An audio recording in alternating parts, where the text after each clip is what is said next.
Hello ladies and gentlemen, welcome to part 2 of the Impromptu Super Metroid Vivisection, where I attempt to do a live analysis on Super Metroid. Once again, going to focus on the game above all else and just say whatever comes to mind.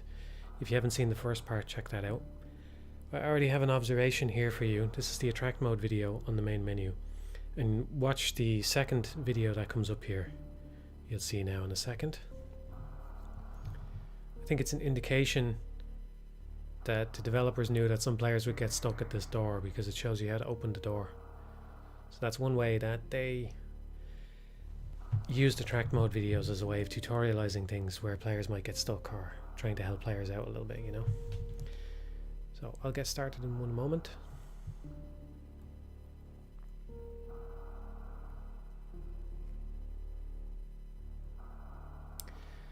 Okay. I made a copy of our save file. It's nice that you can do that.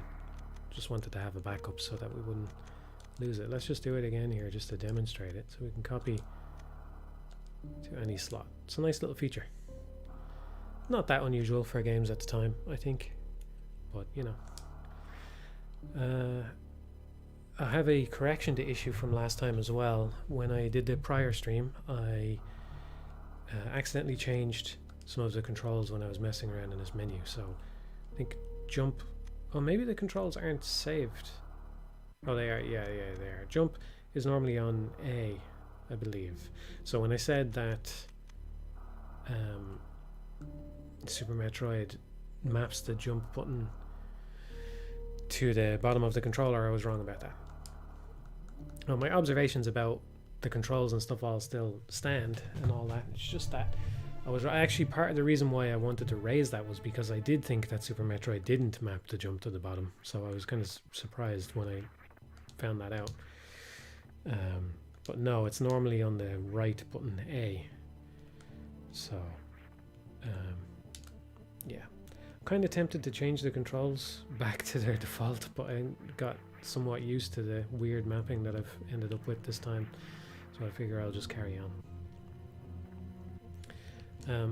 Also, I did have a point to make. Yeah, I did have a point to make about something. So, even though we talked a lot about Samus's sprite on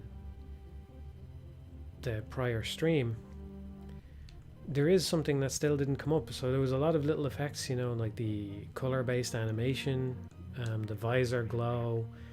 There's lots of little things. There's another thing I didn't talk about as well, which is she's probably two sprites stitched together, because otherwise you'd need to have different animations for all of the different arm positions that you can have as you're moving around, which is a bit prohibitive. I don't know if that's the right word, but it's a bit much.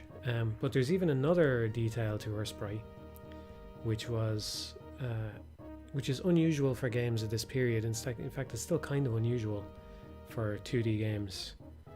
So see if you can figure it out before I spoil it for you in a second. I'm just going to move around a little bit.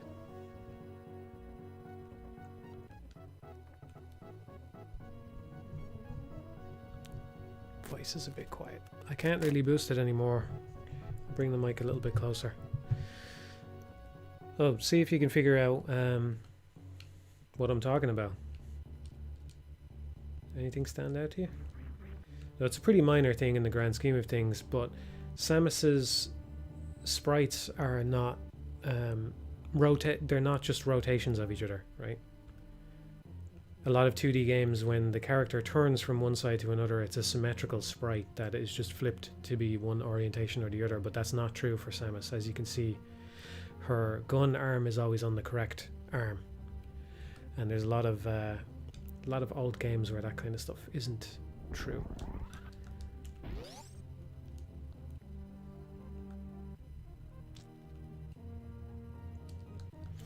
This may be a mistake to carry on with this weird control scheme, because now that I know it's weird, it feels especially weird. But I'll try and carry on. I think it's natural that when you boot a game up, you have more to talk about in the beginning than at the end. So I'm going to focus on making more progress, and this might be a little bit less dense than the first time.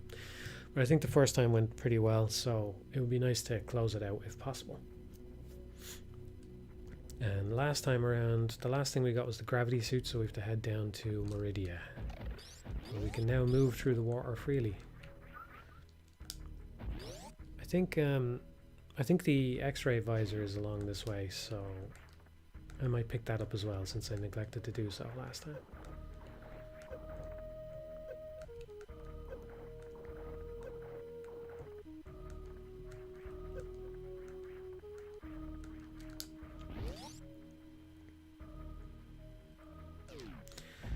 I don't know how much I want to dwell on points that were made from the prior stream, although it is kind of nice to finally be given the opportunity to do so, because this is something that happens a lot when I stream, is that I say things and then there's this little nuance or bad phrasing happens and I realize that I could have got it across a better way or something like that. But when I was talking about CRT beams and all that, I hope it was interesting for people who didn't know, but the background effect is almost certainly not done using horizontal interrupts, because as far as I'm aware, that would only trigger at the end of each frame, so there's no way to do that layer by layer. I mean, it doesn't really make a lot of sense to say that the background is going to be changing.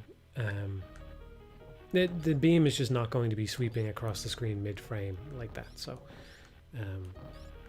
so whatever way that effect was. Now it could be that it's done with something like that, you know, maybe there is some kind of thing like that behind the scenes. It's amazing how much worse this control scheme feels to me now that I know how backwards it is. Maybe I will go back and change it, but yeah, we'll get to a save point or something at least.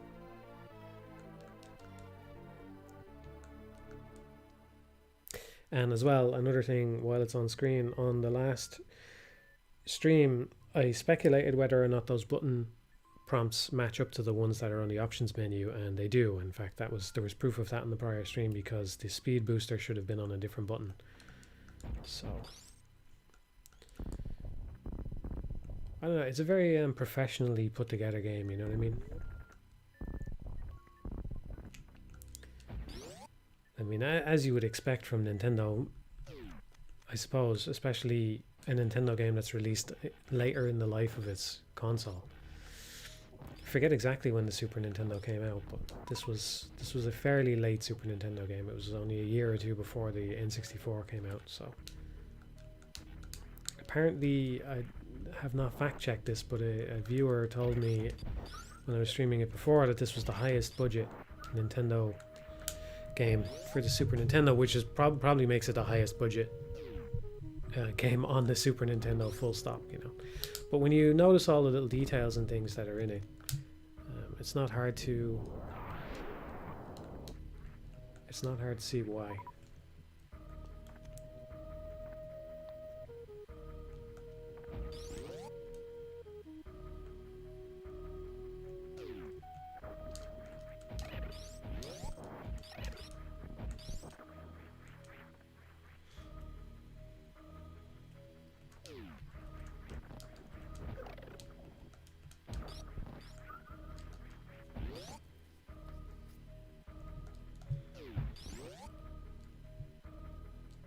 The infamous glass tube of Maridia. I honestly don't know that I have much to say about this.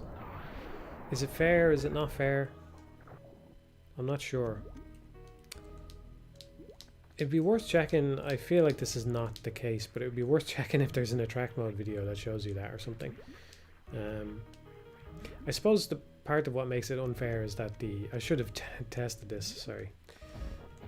I should have tested this, but part of what makes it unfair is I think the X-ray visor doesn't actually give you any clue that this stuff can explode, whereas normally it does highlight blocks that can be broken in various ways. Let's go out and show that. So there should be one here. This is a fairly impressive effect by itself as well, because it's kind of like what I was saying about the power bombs before, where it's not faked, you know, this thing covers a certain area of the screen, and then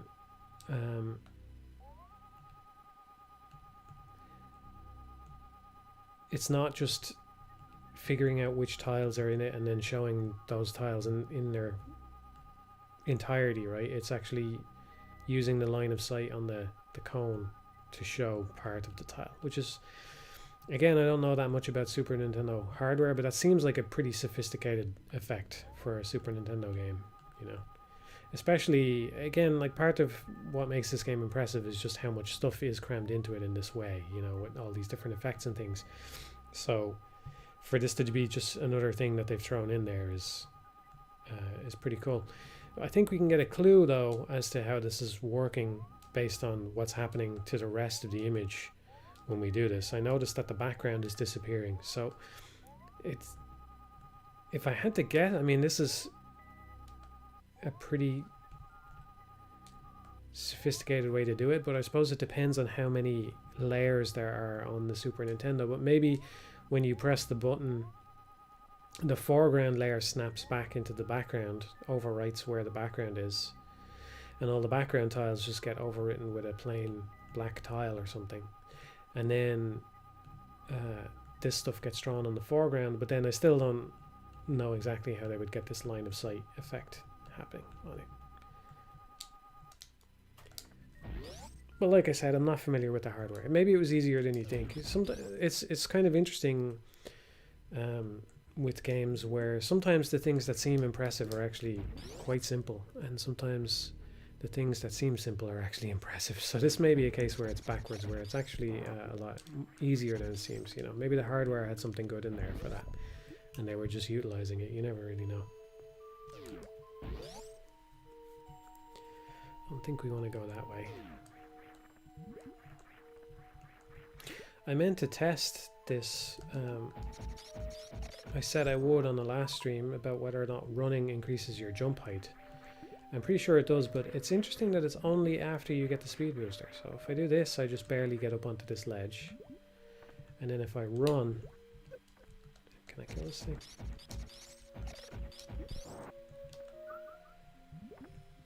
And then if I run... Yeah, we're going a good bit higher. It's only a few tiles higher, really. Well, that's a good increase right there. But I didn't know that only kicks in when you get the speed booster. That's interesting. Can't say I ever understood that about the game before. It's a little strange.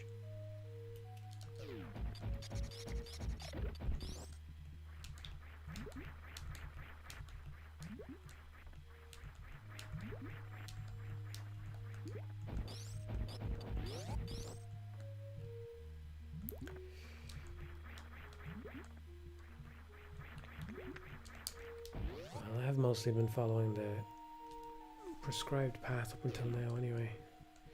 I think we're supposed to go up this way, and that leads to the same place.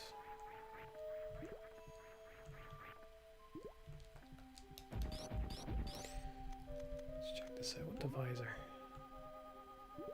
To use speed booster. It's pretty harsh block to have the speed boost through.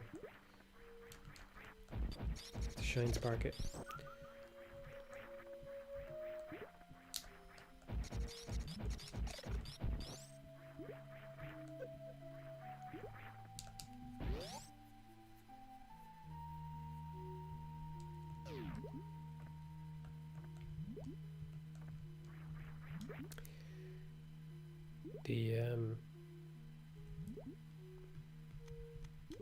The water effects are reasonably good. I don't think they're incredible by any means. It works though, doesn't it? I think part of what makes this effect work in the foreground is just good visual design on the other elements, actually. It's not so much that the effect itself is all that good. You can clearly see that it's just a texture scrolling with some light highlighter on it that looks vaguely watery or whatever. But because everything around it is dark, the highlight is showing up in, you know, because all of the stuff, like there's other parts of it, let me put it differently, there's other parts of the game where the background does not do this thing where it fades to black, okay, on the outside. But if they did that in this area, it wouldn't look very good because the pattern, maybe we'll see that later actually, we'll see whether or not they did that later, but I'm betting if they do it somewhere, then this highlighter effect won't look anywhere near as good. Because partly what you want is, you want it to be broken up a bit. You don't want to see it everywhere. You only want to see it piece by piece, because if you can see it on every tile, then you start to see the pattern and you see just a texture scrolling. The illusion kind of breaks down when there's more of it going on. Funnily enough, I ran into this exact problem with logic bombs, because I added a little shimmer effect to the game, and the green theme had a green background on it initially, and that effect looked really bad. Basically, you could just see through the effect, you know, whereas when you can only see some of the effect at a time. Yeah, you can see it still works here, but the background is still fairly dark, you know, and it's a pretty complex pattern anyway, so seeing another pattern overlaid on it doesn't really break the illusion. So I would say the visuals in this area were definitely tailored to try to work in conjunction with this water ripple sort of effect that they have going on in the foreground. Yeah, it does look a bit worse here, and well, that's another thing though that's helping it, is the shimmer in the background, you know, so those things are working together too.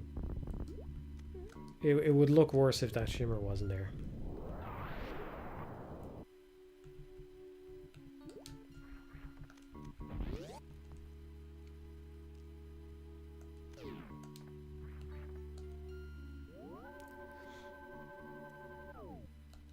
Yeah, I think you get what I'm saying more clearly in this room. In this room, it doesn't look nearly as good as it did in the initial rooms that we were going through.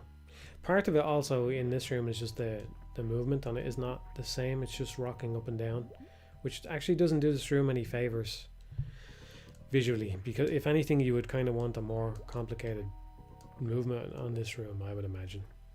I don't know. It looks pretty good on the save pod though. Look at the way it's kind of highlighting the edges of the pod. It almost looks like a little sci-fi effect or something like that.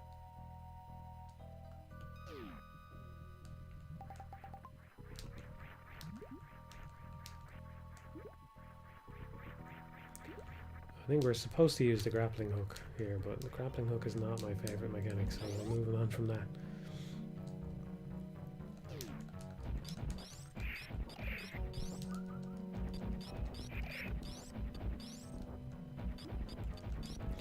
I know people call those things mocktroids, but I don't know if that's their actual name. Say if you were to look in the manual or something. It is a bit of a strange inclusion though, to have a creature in your game that really resembles a Metroid but isn't one. I mean, yeah, I suppose the intro to the game is clear enough about the fact that the baby Metroid is the last one, that you're probably not going to be confused by this, but it's kind of confusing.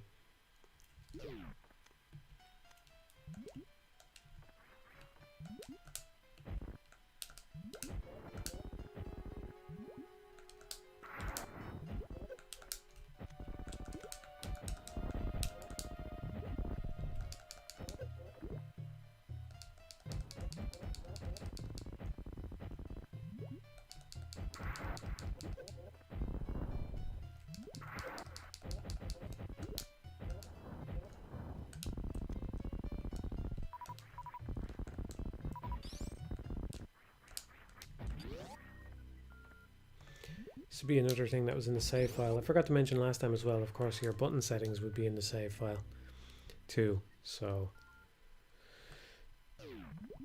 that's another thing. But the map would still, if it's well optimized, the map still takes up by far the biggest chunk of the save file though. That's my bet anyway. Let's see if I can cheese my way in here. I've been following the intended route and the intended thing a little bit too much. I'm getting rebellious now. There we go.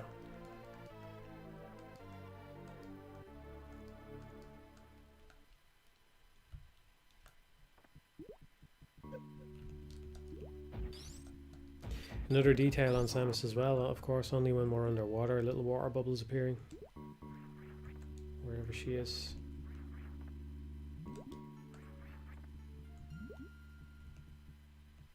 The only way that could be better is if maybe there was an exertion level for her that caused her to breathe more rapidly. You know, that would be a nice touch.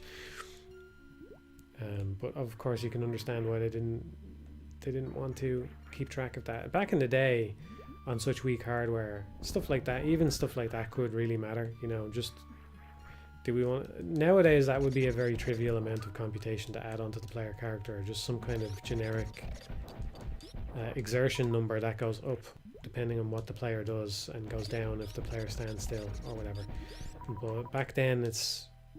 I mean, it's not like it would have been a huge thing, but in a already so feature-rich game with so much stuff going on where different rooms need different amounts of processing power and all that kind of stuff, you don't necessarily want to do that. I think it's an open question now as well, just how much Samus actually exerts herself while she's inside of her suit, you know? The suit is doing a lot of the work, presumably, so...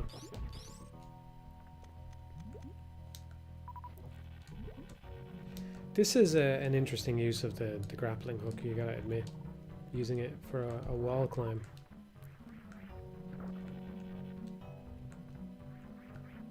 It is...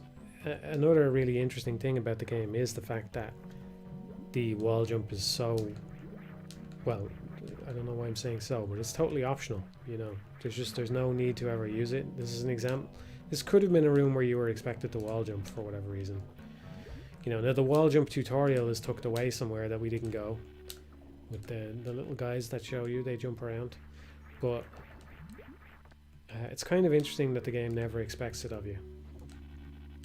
The same is true of the Shine Spark as well. And... yeah, well, it's true. I never actually did that before. I always aimed upwards. Maybe I did when I first played it, but I never did that horizontally like that. That's easier than I thought it was.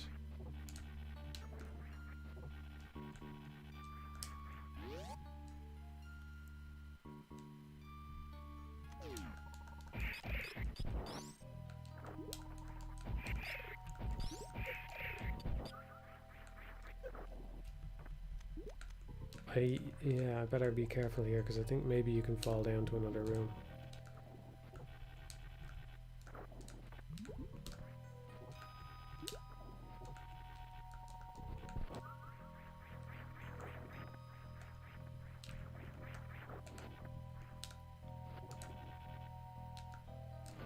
This is kind of... no, okay, yeah.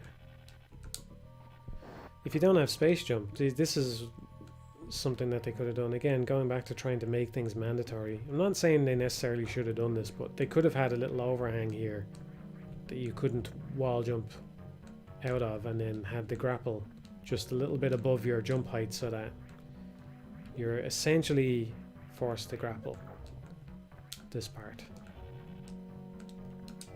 Would that be worth doing though, you know, just to be able to say, well, the player has to grapple here, you know? I don't know. You can swing all the way around on the grapple, by the way. I don't know if anybody knows this. Probably everybody who got to this part of the game knows this.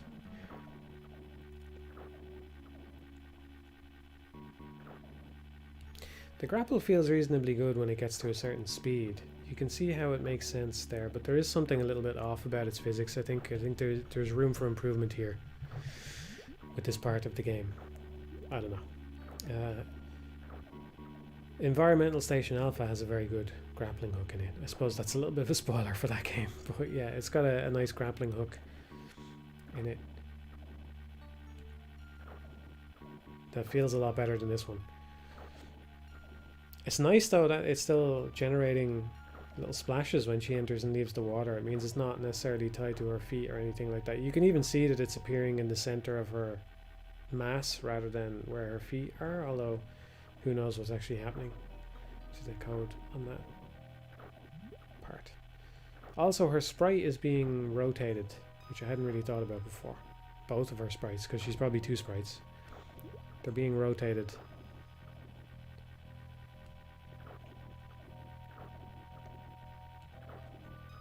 Those kinds of rotations can look very strange in modern indie games and stuff. I don't know, take this with a grain of salt, but I think for modern indie developers, one of the better things that you can do if you want to have a sort of pixel art style is just actually render the game at a lower resolution to begin with, you know, because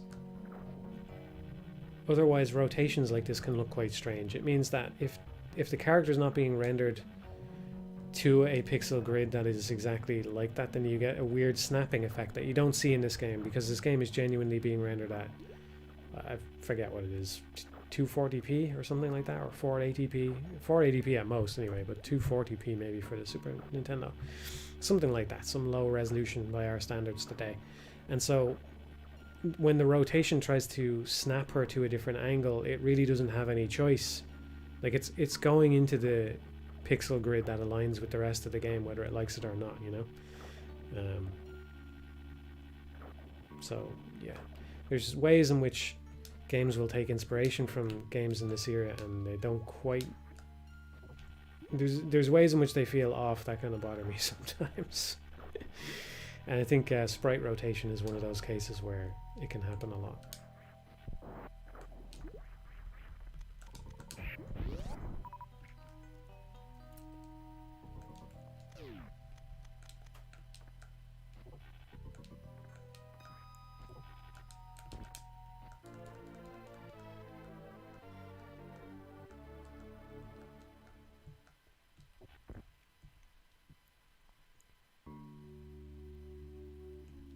This is this block not coming back? What's the story there? Oh, these spikes aren't real. Forgot about that. That's just so strange. Was that? I suppose it's a. All right, yeah. Okay, actually, I think I like that. Yeah, never mind. So you come over. Yeah, I like that. That's clever. I hadn't actually thought of this. Yeah, you come in here, you don't have space jump by this point unless you've done some major sequence breaking. So the reason this works is because either you hit this grapple and you make it over to the other side, right? You find whether you find a dead end or you find the missile is irrelevant. Probably find the missile because it's a little bit suspicious. But either you hit the grapple or you don't. But if you missed the grapple, you probably fell down and hit into here anyway and found out that the spikes were fake.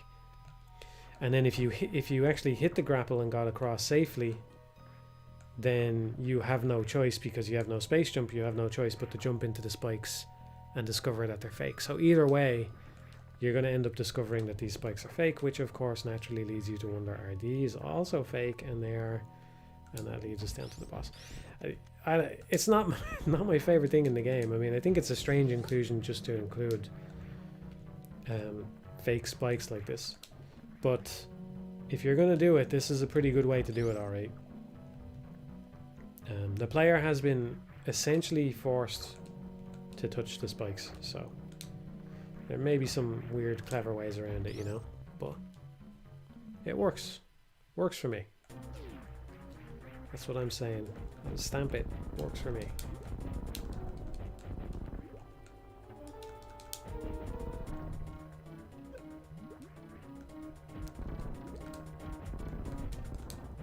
Anyway, this might get me killed, but I'll demonstrate something on this boss that some of you may not have seen before. If I can. Maybe I should try and fight it normally first. Oh, we just need to get grabbed like that. Yeah, okay. Hopefully this doesn't get me killed, but we'll see.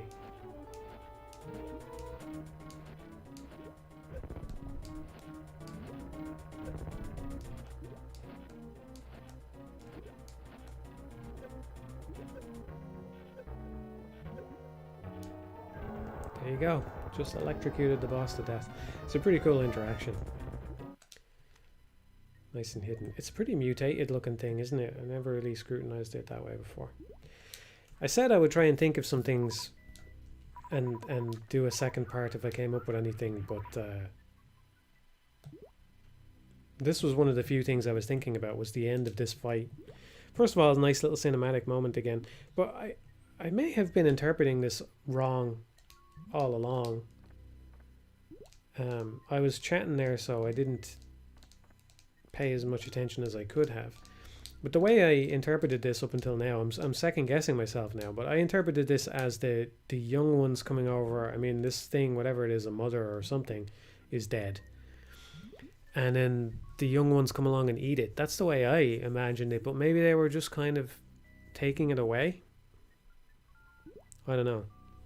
But I imagined it like the young ones were eating it. And maybe I just have a grim imagination.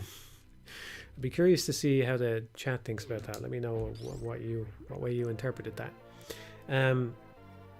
But I imagine that they were eating it, and if they are, then that's kind of a nice contrast, or a nice sort of foreshadowing to what's going to happen in a while with the baby Metroid, right? Because the baby Metroid, that thing, Draygon, presumably spawned those small things that looked like it.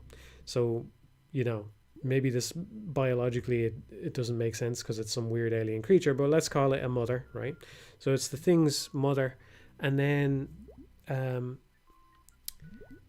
later we're going to have the baby Metroid who sees Samus as its mother come along and try to eat her, you know?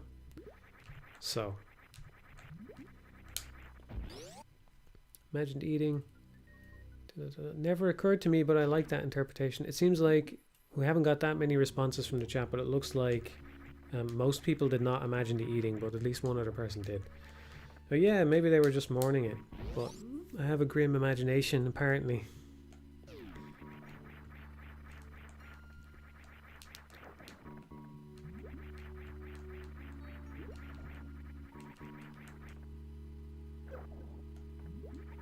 I don't have that many energy tanks, so I might actually struggle towards the end of the game unless I pick up a couple of more. Well, I'll get one after Ridley for sure, but I forget where some others are. We don't have any reserve tanks either. I don't know if I'm going to go out of my way to pick any up.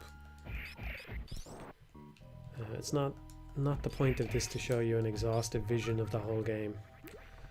I'll go out this way since this door is open now. The game probably wants me to go this way, but I forget what's out here. Oh yeah, I can get plasma around here somewhere, I forget where. I'll explore a little bit around here.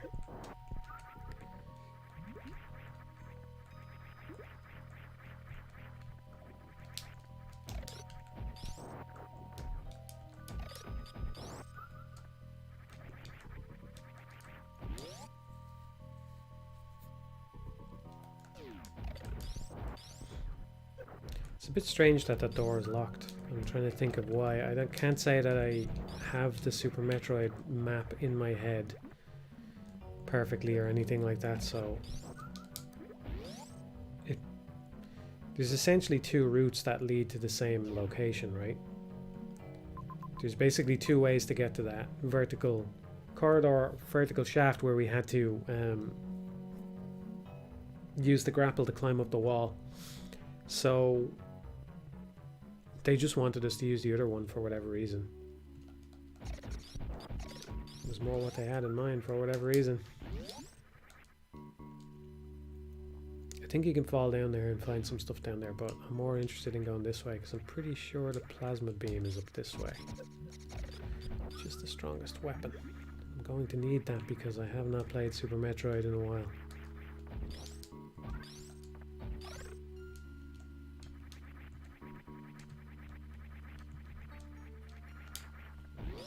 It's a bit strange, the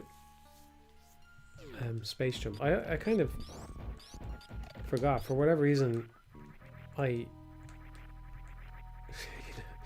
must sound mad considering how many times I've played this game, but I kind of forgot that you don't get the screw attack right away. For whatever reason I was thinking I was going to pick up screw attack there, you know. It's a very cool sprite, I must say. The twistiness on it, I don't know. Maybe I'm just a sucker for that kind of sprite design, but I kind of like this. It's a little bit cartoonish. But then again, you know, Samus can turn into a ball, and that's very strange. It is strange that the ball rotates when you're in place, actually, isn't it? Why do you think that happens? Wouldn't you expect that it would just rotate when you move? Maybe there was a fuck up in the code or something like that. or they just ran out of space. I don't know. Well, and actually another interesting thing is, unless this is some kind of little overlay, even the Morph Ball sprite is not mirrored. Look, because the little shine on it is staying in the same place. And of course it would look strange, wouldn't it, if the shine moved on each side. So it may be the case that because of the way the game was set up, where there was no mirroring for Samus, that actually it was just easier to make the Morph Ball this way. But that little shine on the ball may not have made the cut if they were using mirrored sprites. They might have had to convey that some other way or something like that, you know.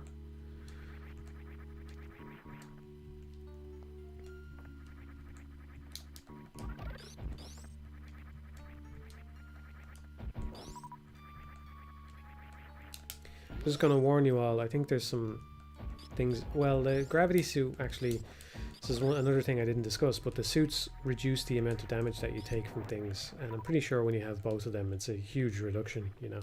The game gets a lot easier after you get the gravity suit, I think, but there's still some things that can hit you pretty hard, and I think there's space parts in here that can hit you hard. If I get set back far enough, then I'm just going to call it, okay? Because there's no point making you watch a whole bunch of stuff that you've already seen. So I just wanted to warn you of that possibility. We have a lot of stuff in the foreground there. I said that they use it pretty sparingly, and they do. There's a good bit of stuff in the foreground here. It never really feels all that intrusive though. I can't think of a moment, maybe the lower difficulty, I say lower, what I mean is like relatively low difficulty of this game in general is part of the reason for that, you know. It's just not that difficult, and when it's not that difficult you're not going to get as upset about things obscuring your vision or anything like that, or at least I don't anyway. But you know, one thing that's worth saying is, of course, it's all relative. You know, there are people who would struggle with Super Metroid, and so I don't know that the things in this room are a problem. You know, like I think in this room over here, the developers felt very comfortable having all this in the foreground because there's just these little slime things, whatever they are. You know, it's not really a big deal. And even those, look, you can see that they've intentionally cut this part of the foreground out, you know. I kind of wish that I had paid more attention to the backgrounds and stuff in general. I noticed, I watched a little bit of the prior stream back, and I noticed how in the high jump room, if you go back and look at the high jump room, the background layer was set up in a really nice way, in that where there's these highlights on the background that kind of cluster towards where the high jump Chozo statue or whatever it is. So basically there's these highlights in the background that kind of draw your eye naturally. They're kind of radiating outwards almost from the Chozo statue, and that's a really nice piece of background design, you know, bringing, like, it doesn't really matter because there's no enemies in that room. You're probably going to investigate the statue and all that kind of stuff anyway, but it's just, even those kinds of little aesthetic touches actually make a difference to how people play and perceive the game, you know. So cutting that little part of the vines out was intentional, surely, you know, considering how much of the room they take up. It doesn't seem like a coincidence that the one little part that's cut out is where the enemy is, you know.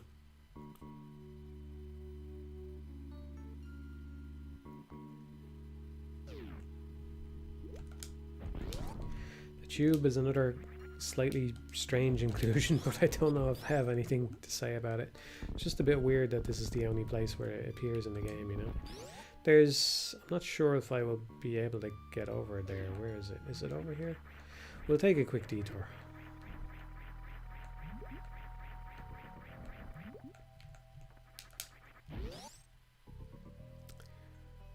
And see, yeah, so all I have to do is take this block out.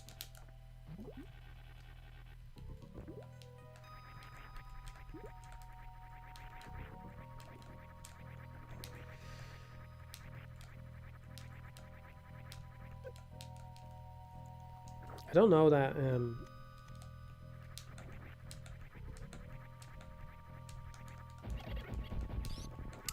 don't know that this would be an influence at all on Metroid, but I imagine that Revenge of Shinobi came out before this game.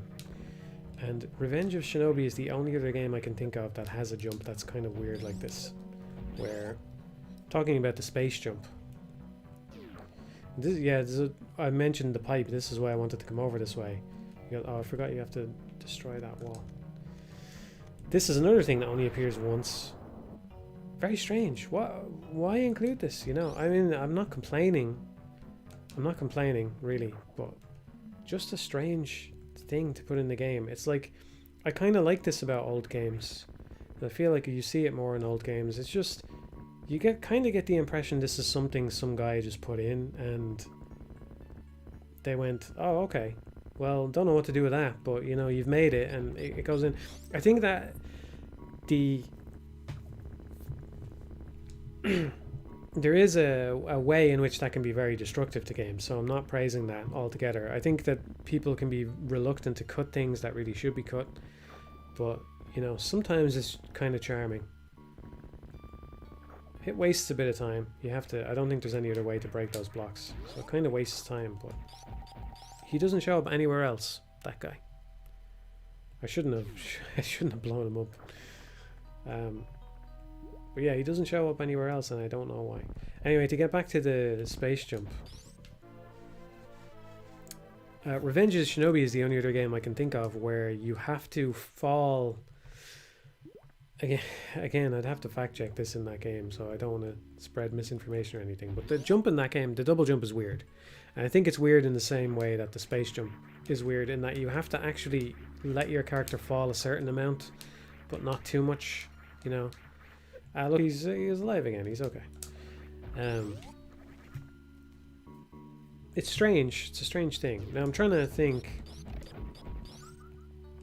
I can't say I'm at my most energetic right now.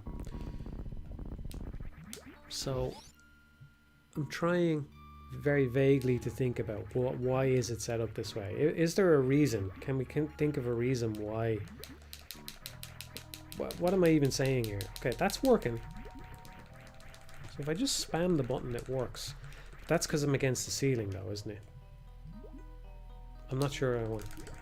No, it's still working. But you can drop it sometimes. What the hell? I'll do this somewhere else because I'm worried if I break that block that it'll respawn and I'll be trapped and have to go back around again. So I'll do that. I'll do something else here. Why did I have the impression that this was harder to control than it really is so far? Maybe when you're out of the water it's a bit different or something.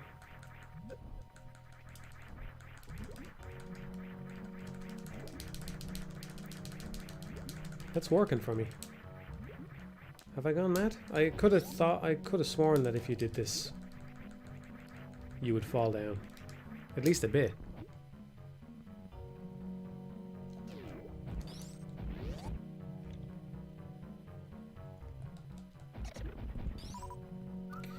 Anyway. Let's try it here again one more time. And there's no... Is there a limit on how far I can fall before I can...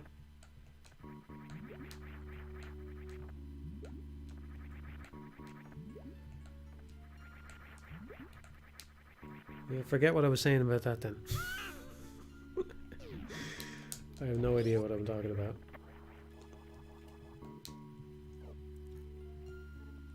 Here's the map. There's a lot of stuff there that we're not going to see. Gonna move on.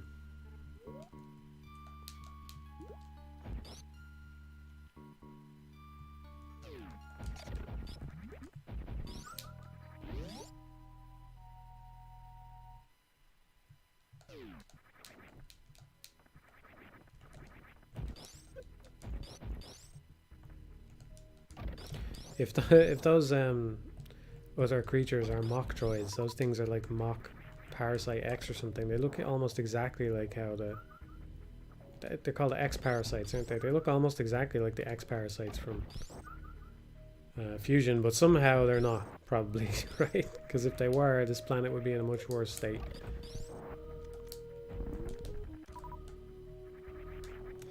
But you know, they'll come up with a lore reason why they actually were X-parasites all along. They're the unevolved form, the one that hadn't been messed with by the scientists. Maybe that's actually something that they really thought of.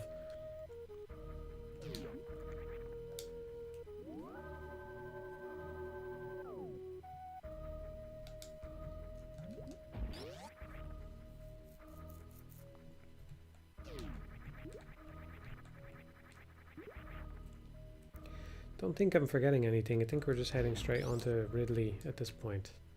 Bit low on energy tanks, but should be okay, I hope. Some more super missiles would be nice as well, but you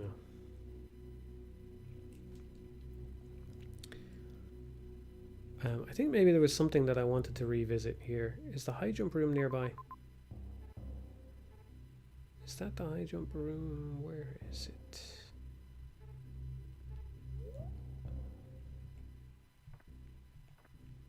I think that's the high jump room, so I might as well just show this, even though I told you to go and check it out yourself. Yeah, let's just take a look.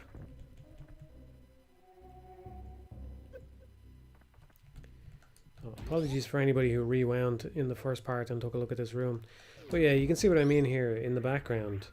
The highlights, there's two types of tiles, right? There's ones that have no kind of highlight color on them, and then there's ones that have a highlight color, and they cluster towards this part of the room. It's just a nice little bit of visual design.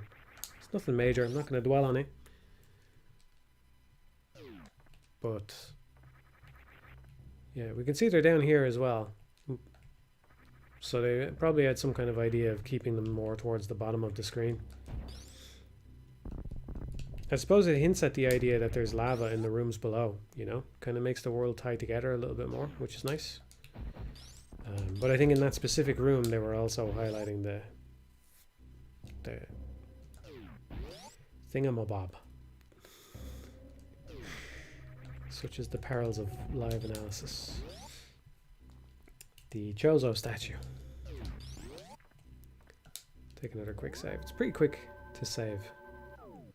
All of that is map data. How much of that is map data? A lot of it.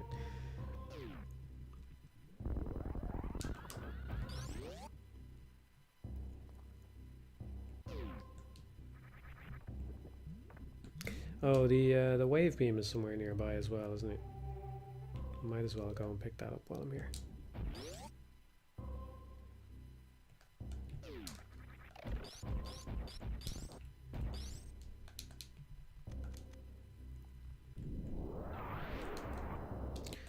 I saw someone suggest that this stuff in the background could just be an animation on the tiles, but I think that's very unlikely, because you don't see any foreground tiles animating, you know, so there's probably some technical reason why they didn't do that. And presumably they could. All you have to do is just swap out a tile in real time with a different tile that looks like the same tile animating, you know, but there's probably some performance or technical reason why they didn't do that. The stuff that's animating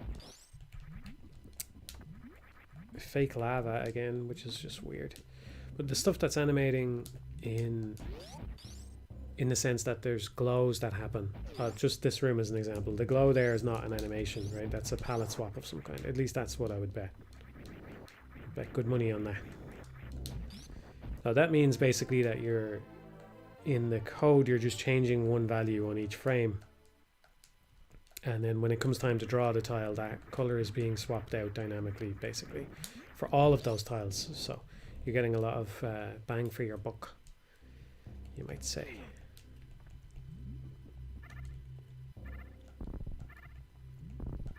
Finally got a reserve tank. They're a strange inclusion as well, must be said. I think the reserve tank, I don't know if the reserve tanks fill when you use an energy thing that refills your energy. So that's kind of a nuance to them that makes them worth being different from a regular energy tank. You know, like the question with the reserve tank is why is this? Yeah, now I'm having trouble. Now it's not. Is this because I was in water? That's interesting.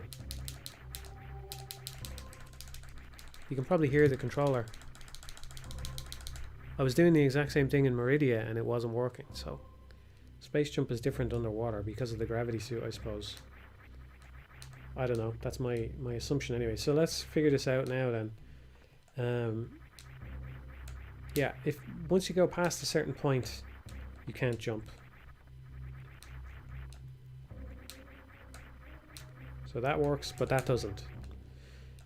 I'll just explain when I'm pressing the jump button, right? So jump, jump, jump, but I'll wait, jump, didn't work. I'll wait again, jump, didn't work. Oh, it's probably not going to be synced properly on the video. Never mind. That's the way my streams always are. But anyway, yeah, so there's some point past which you can't actually jump anymore. Now, one of the things, this is one thing that I think Bayonetta is very good at, and I think other games should care more about in general. Of course, Bayonetta is not the only game that is good at this.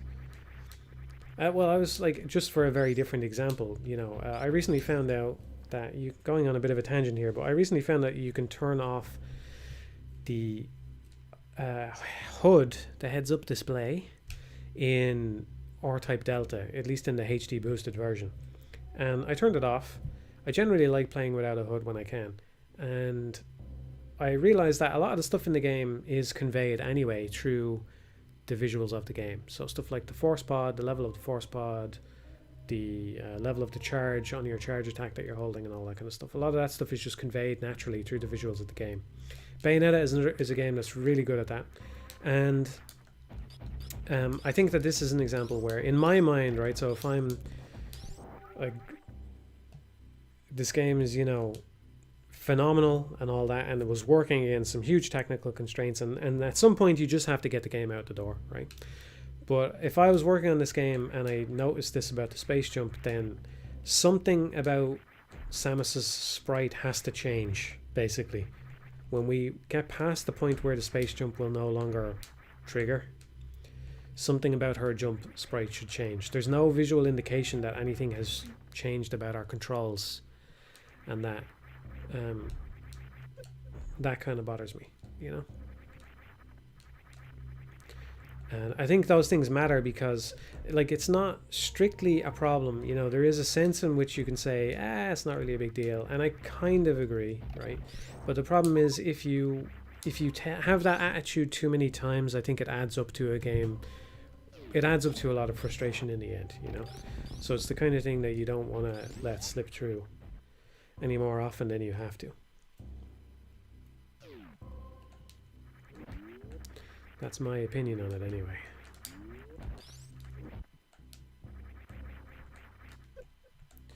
I could have come back here when I got the grapple, but it probably saved time anyway, just ignoring it until now. You can see the smear on the sprite there once it's frozen.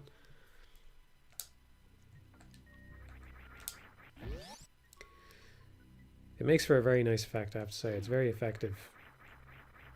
Spin maneuver. Looks good.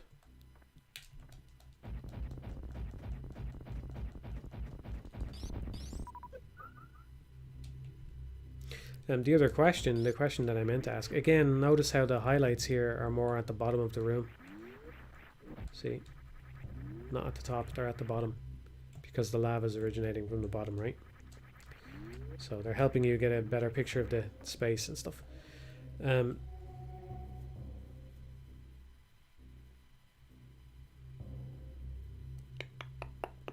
might have been kind of interesting for them to do a similar thing here, although they probably wouldn't have been able to. Well, yeah, you probably could achieve what I'm thinking of with... Like, imagine if these tiles on the foreground, if these pulsed, but these ones that are a bit higher up didn't, you know? That might be interesting. That might look nice. I think they probably could have achieved that with some duplicate tiles. You would have some tiles where the palette is being swapped and some where they aren't, you know. Something like that. But the question that I meant to ask earlier was, why, forgetting the fact that there is this problem of the visuals not conveying the last moment where you can do the space jump. Why does it work that way anyway? It adds a certain level of mastery to it. You know, you can't just spam the jump button and gain height. So there's something to that. You know, I don't know that that's the most important thing about this maneuver though. Would it have been fun to just be able to spam the button and get away with it?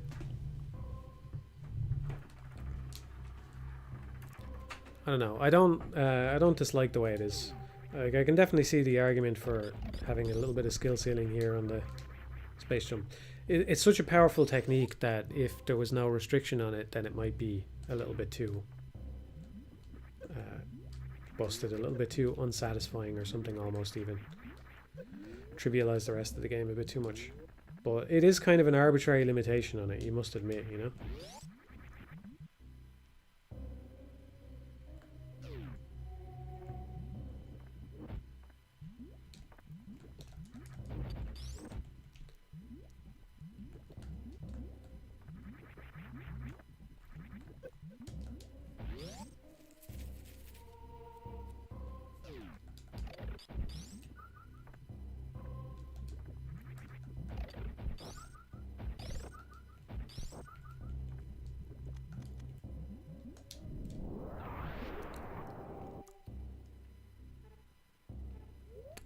I don't think you can get backwards this way. It would be nice to have a few more power-ups. Yeah, I can't come back that way. Well, no, I have wave beam, so does that allow me to? It does. It'd be nice to get another couple of power-ups or something. I think this is probably just a missile expansion.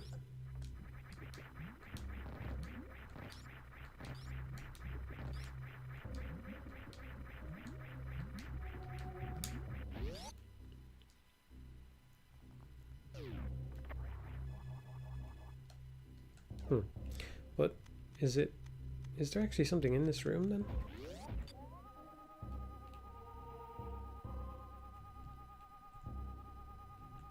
Oh, okay. There isn't. Unless I'm misunderstanding. So that little thing... Yeah, again, you can see the background disappearing there. It's nice to see Samus's visor pulsing though. It's pretty subtle. All the animation has stopped as well. I forget, do all the enemies stop as well when you... Is this one of those freeze time things? We'll have to check that out. I imagine probably... probably all the enemies and stuff stop as well. Let's check that out. Yeah, so this just freezes time. You can see through the lava.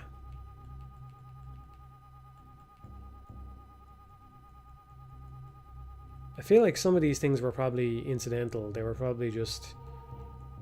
Yeah, maybe the lava was on a layer where it was just going to get removed by the visor anyway, and they were just okay with that. You know, not everything is... That doesn't seem right there, the way that those stalactites are disappearing. So there is some little problems with it.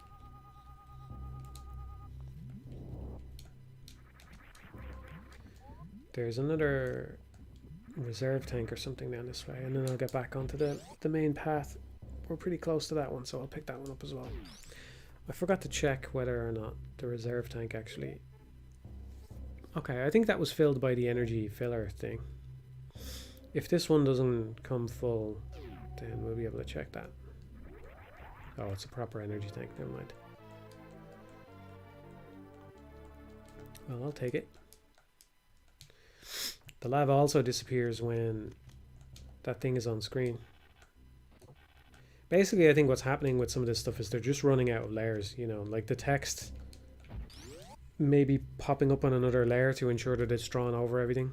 You don't want it appearing behind Samus's head or something like that. Personally, I think that would be a cool effect if the text was not necessarily on the foreground and kind of bringing it into the game world as though it's something that Samus is actually seeing. But if you're a developer who is worried about whether or not players are going to be able to read the thing that you're trying to show them, then of course that's a bit of a no-go.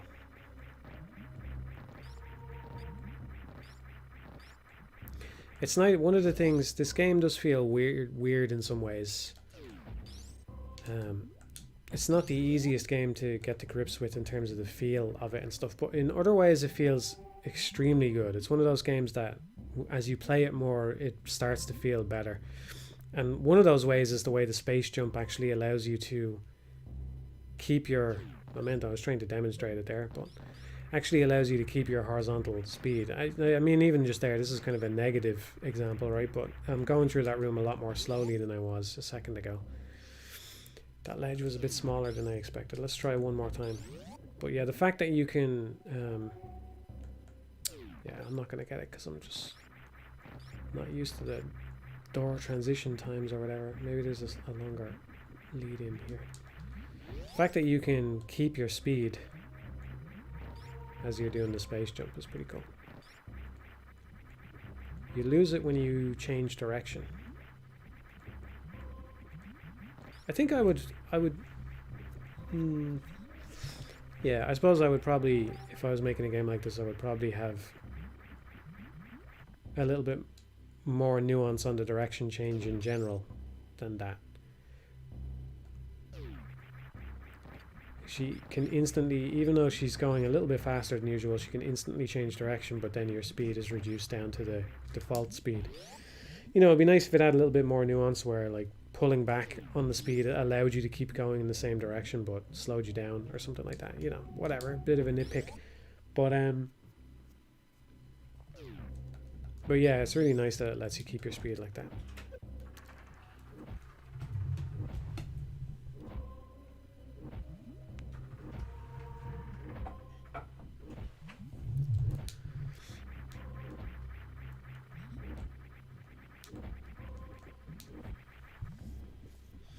It's been a while since I played Metroid 1, but I believe this is a bit of a callback to Metroid 1 as well, isn't it? There's a Kraid head and a Ridley head in the game. Well, no, there's statues of Kraid and Ridley. I don't know. I think you go into a head-shaped thing like that in the original Metroid.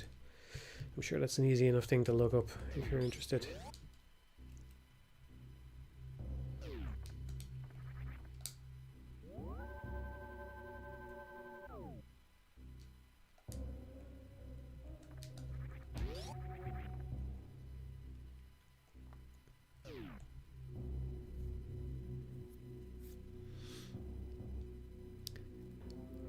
This is a comment here I'm reading, but being able to spam the jump button and watch her hitch up really quickly would probably look awful and make the game feel kind of cheap and crappy in general, like you're using a cheat code.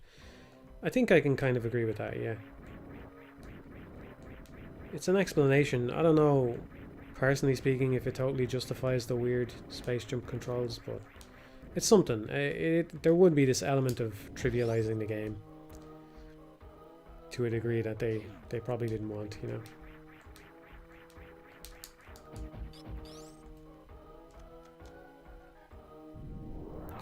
Again, I mean, there's countless examples you could point to at this, but again, we're testing the player for something here because this room has no grapple point. So the idea is that you have to have space jump to get over this gap. And maybe you can fudge your way out somehow, I don't know, but that acid damages you quite a lot. I think it's acid anyway. It could just be lava, I'm not sure. But yeah. Just another ability gate or whatever you want to call it. I suppose here as well, this is a good inclusion here actually. Okay, I'm just spinning this off the top of my head, but I have a feeling that this room, if you're playing the game, you might think that there's the cause and effect of this room is kind of backwards, right? They put the lava in and then they added this guy so that you could get rid of the lava, right? So the objective was to have lava in this room that drains, and then to facilitate that objective, the developers add this guy that triggers the thing to drain. But actually, I think it's the reverse. I think they wanted a reason to have this guy in the room and for you to interact with him, so they added the lava that you had to drain. Right? That's just my gut feeling. The reason being, this is something that's easy to overlook. But especially if now that we have a bunch of abilities, especially if we've gone exploring and we've gone and found a bunch of different things, and we lost our way and didn't find our way down here for a while, blah, blah, blah, blah, blah. It may have been hours since we last saw one of these statues. And so having one of these statues here that you have to interact with is a way to reintroduce the statue before subverting it in a moment where it comes to life. So if you don't... I think we're on the path to this guy that comes alive anyway. This whole theory falls apart if we're not in the part of the game that I think we're at, but I think we're there. And yeah, the subversion of the guy coming to life would not hit anywhere near as strong unless they had that guy standing right there. At least I think that's the theory, that's what they were operating on. The assumption they were operating on.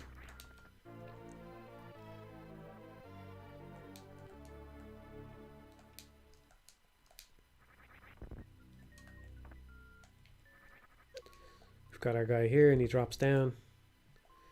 And now we're going to have to fight him.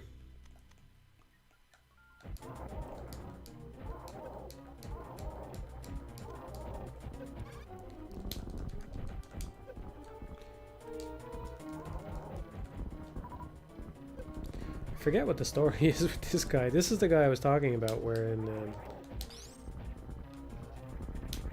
Hyper Metroid there's a much harder version of this fight that I actually beat, but I don't even remember how to fight him. Oh, I have Moonwalk on, that's a problem.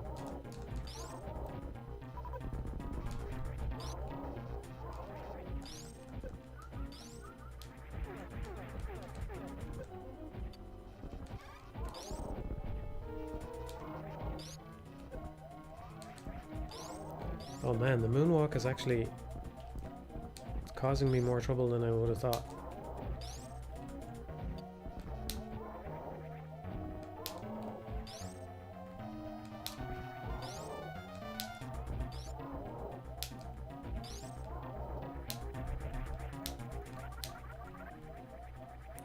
The Moonwalk hasn't been a problem at all until now, but it caused me to get a couple of hits there that I wouldn't have taken otherwise, I think. Or at least I would have been able to get a few extra hits on him.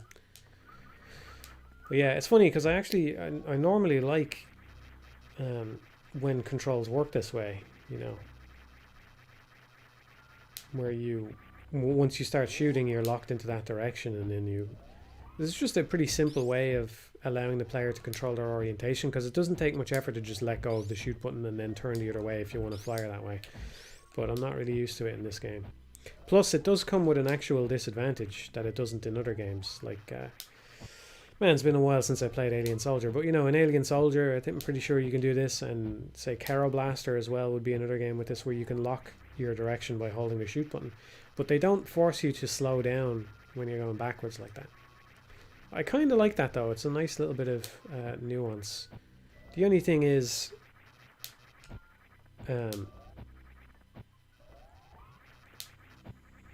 you know, does that make it worse than the default mode? I don't know. By the way, another thing that's really good is just the fact that I have my charge shot here, right? And I can jump. But if I'm going to go into a jump where Samus will no longer be able to hold the charge, then the charge automatically fires itself, you know. I think you could, maybe ideally you want to have a setting. You could have a sort of diegetic setting on Samus's suit for this, you know. You could have this be one of the things in the menu that you're able to turn on or off. That might be the real ideal, right? But I like it. You could imagine scenarios where maybe you don't want to shoot. For example, you're trying to freeze an enemy and you jump for whatever reason, and then you've frozen the enemy in a place that you didn't want to, and you have to wait for him to thaw out or something. So there's situations where you can imagine that this would annoy you a little bit, but it's kind of kind to the player, you know, by allowing them to get the shot off. Because I suppose what I'm saying is, let's just double check there. Yeah, the reserve tank did not get filled by the energy thing, so we have our answer to that. That's one way it differentiates it from a normal energy tank, is that you have to actually maintain full health and pick up energy in the game world in order to fill it. Anyway, not that hard in some places, like where you can farm where those pipes are and stuff. So again, it's not that great a nuance, but you know, it's something. What was I saying? Yeah, it's kind to the player, because you can imagine a situation where the player wants to jump, but if you're sufficiently skilled, you'll let go of the button and jump immediately. And then, so basically you're just removing that little skill check from the player. It's not always the right thing to do, of course, but yeah, I don't appreciate needless button presses or whatever, you know, as well. So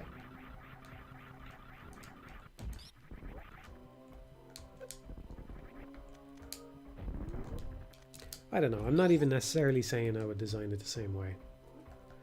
I just like, I suppose what I like is just the sense that everything in this game was so well considered, you know, that there is so much stuff that, like, that's interesting in itself, actually. Look at that. There's something I never noticed as well. So correct me if I'm wrong, but the charge would not hold, but when we get screw attack, the charge will hold.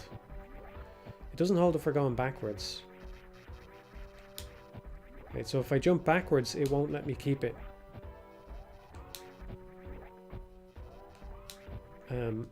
Maybe if you turn moonwalk off, that's different. But I suppose it would be, because you would always be jumping forwards in that case.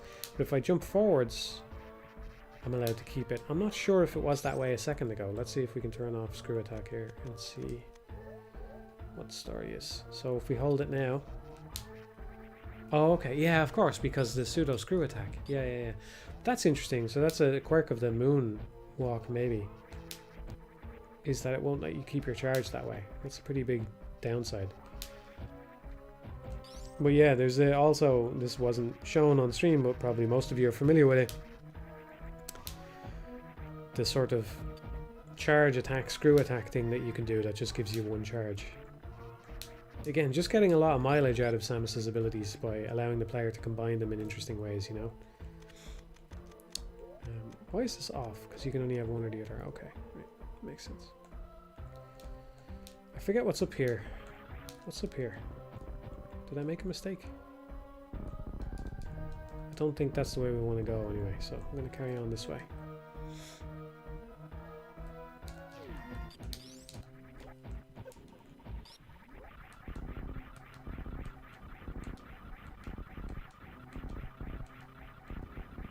This is kind of like a soft skill check again, because you really want to have screw attack to get it through that room smoothly. And this one as well, because these blocks appear, but they can be done without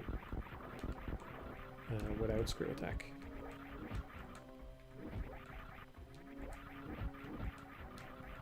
Is there something up this way?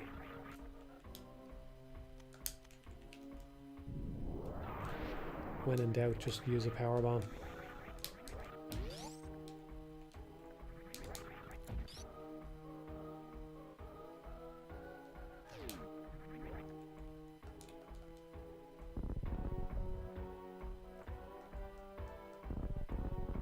Wait, have I messed up? I forget. There's something here, but maybe I messed up already.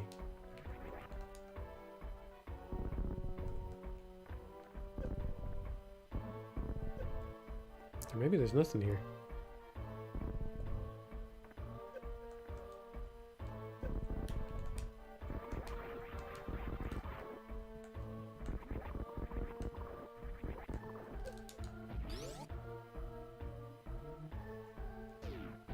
Okay, this is just a way back. Never mind. This is the catchphrase, the perils of impromptu vivisection. Okay, we'll carry on anyway. Oh, I was going to take a quick break for a second, but let's back out of there. And I have to shoot these guys. Could have just paused. There's a pause button on the controller. Take a break for 1 second.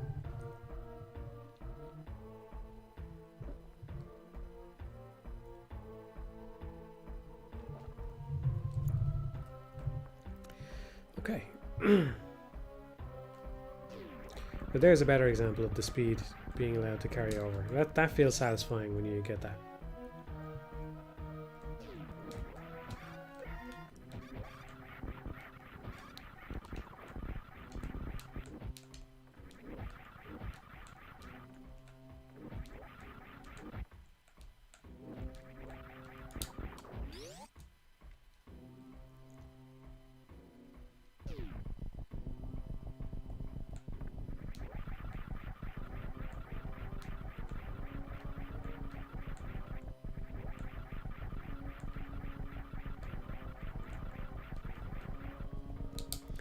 It's a fairly tense sequence of rooms, I suppose. The save point is a little bit further back from that, so...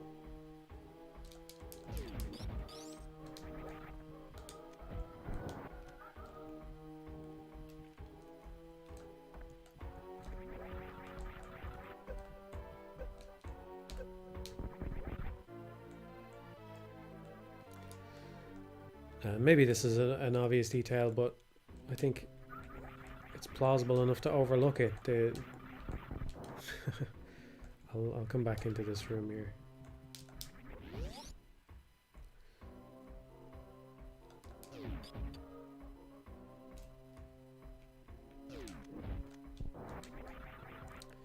The standing in a giant head, of course, looks like a monster of some kind, even though it's just a cave wall. And then down here is his claw. There. So it's like that's his body there, and there's his arm. You know, the level designers having fun with that, no doubt.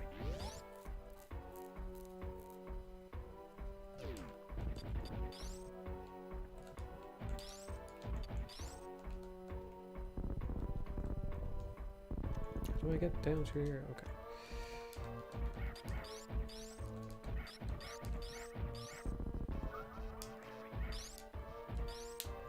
Jump into these guys.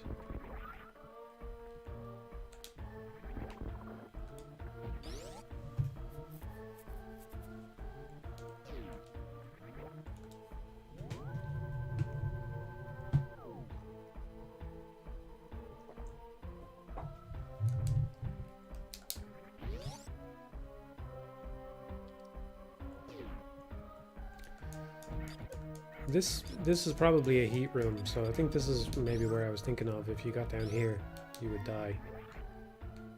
You could get yourself soft locked that way.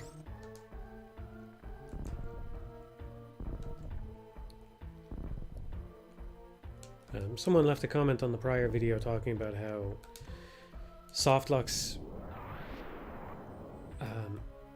can maybe be interesting in a way, and I don't necessarily disagree. Maybe some of you get sick of hearing it, but you know, there's no rules. There's no hard and fast rules in my head, okay? So just bear that in mind with everything that I say.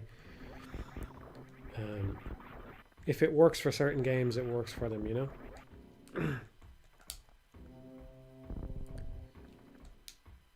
I think the example he used was survival horror games, and I can definitely see that making sense to me. Because there's an element of resource management and stuff to them, you know? But, I don't think that's what they're going for in Metroid, obviously, right? And I don't know. It's just not that kind of game, I think, where as a player you're going in and you're going to expect that there's the possibility that you're going to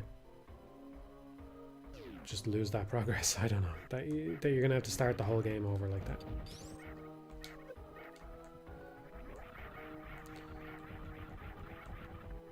Can you not hit these guys even when they're vulnerable? You can't hit them with the screw attack. It's a little bit cheap, but yeah, I can understand it. They're supposed to be challenging. So...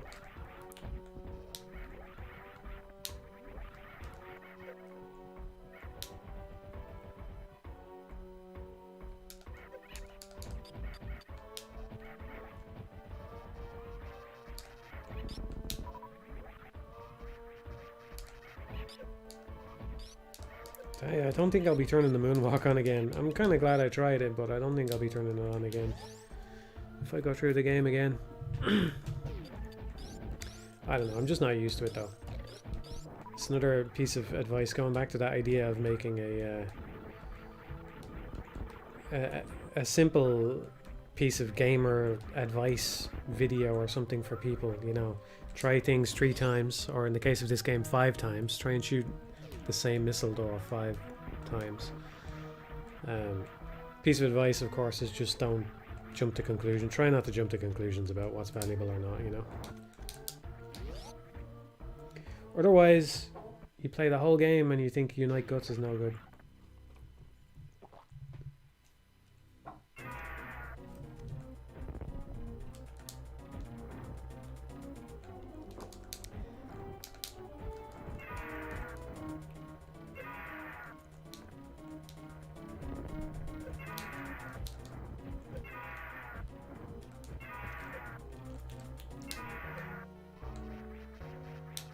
I might actually die to this guy. I don't have a lot of health.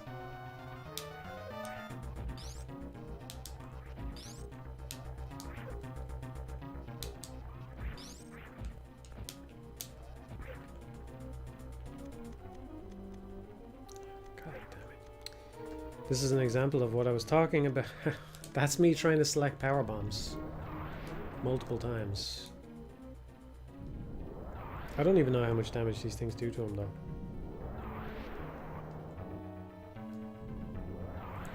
I was trying to select it multiple times, but it kept going over it.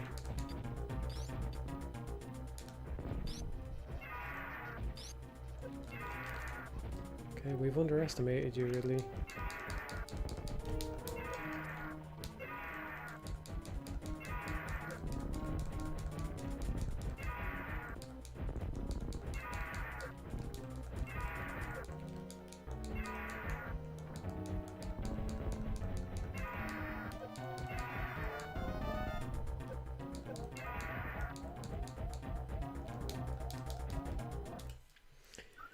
How far am I going back with this?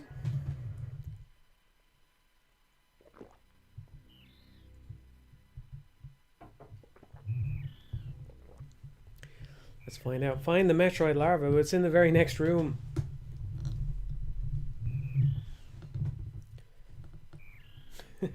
It's a nice little game over screen. Actually, maybe it's a good thing that we saw it. Reinforcing the mission statement, in case you forgot, you're supposed to be finding the Metroid.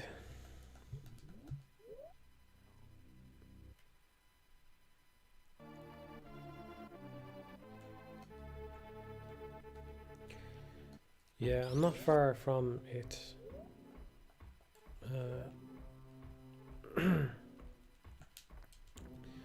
Yeah, I'll try this one more time, and well, I'll try it more than once. I'll try the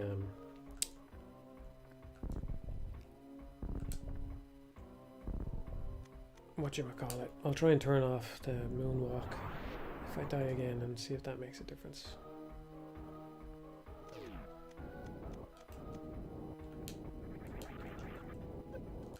Part of the problem here is I just didn't get enough super missile packs. Just didn't explore very much. Got a little bit arrogant from doing all those randomizers, thinking Ridley's not going to give me any hassle.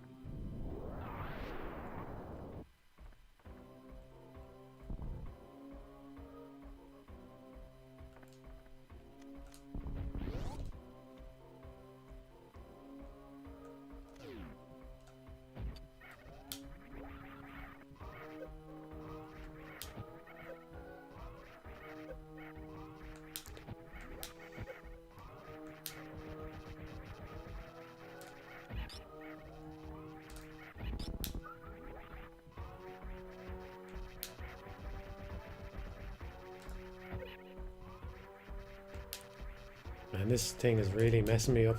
Okay. Okay. Just return to title screen if I fail again. Anyway, I'm not going to let this devolve into some kind of like me attempting to kill Ridley and failing just because that is not the point of this stream. So I don't know if I have anything else to say here, unfortunately, though. Definitely need some super missiles.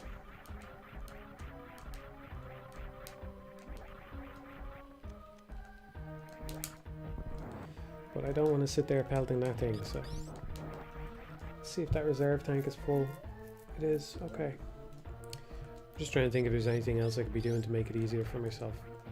Well, I forget the conditions of the crystal flash, but maybe you could do that in the middle of the fight if you are confident enough. I think I have just enough resources to do that. What is it? L. Go into the thing. You select power bombs, I think, and then you do L or down. I don't remember.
Man, this thing is messing me up so much.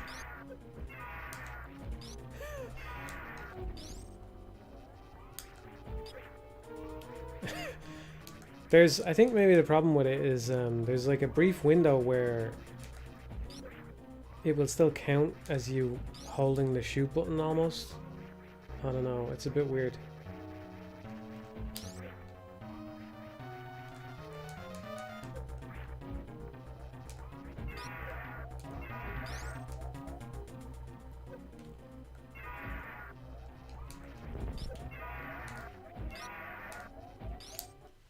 Okay, I'll try disable that thing and see how it goes.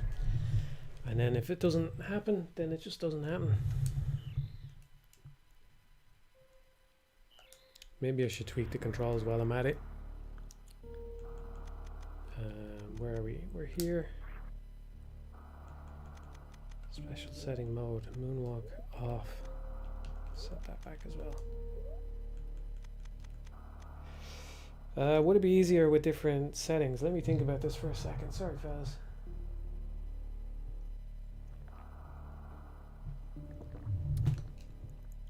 I still want that there. I mean, it would be... yeah, I'm just gonna risk messing up my muscle memory if I do it now. So we'll try that. The control layout is still kind of unfortunate, but we'll try that.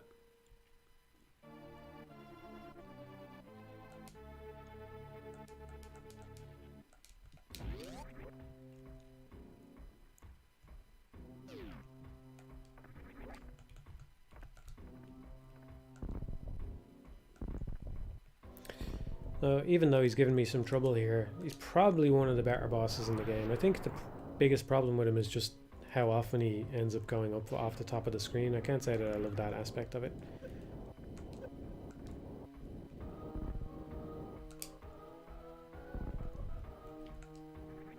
Well, at least it's a fight where you're incentivized to move around a bit more, and you're constantly shooting him. You're not waiting for him or anything like the plant boss, or kind of like Kraid as well.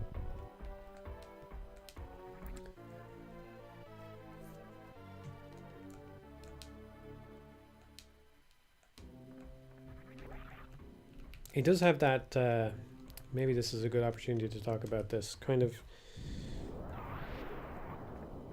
it's a very hard thing to put into words, but it's kind of an old school quality of enemies in games where they act in a kind of more free-form way, you know. The developers were, I suppose, just less preoccupied with fairness and stuff, right?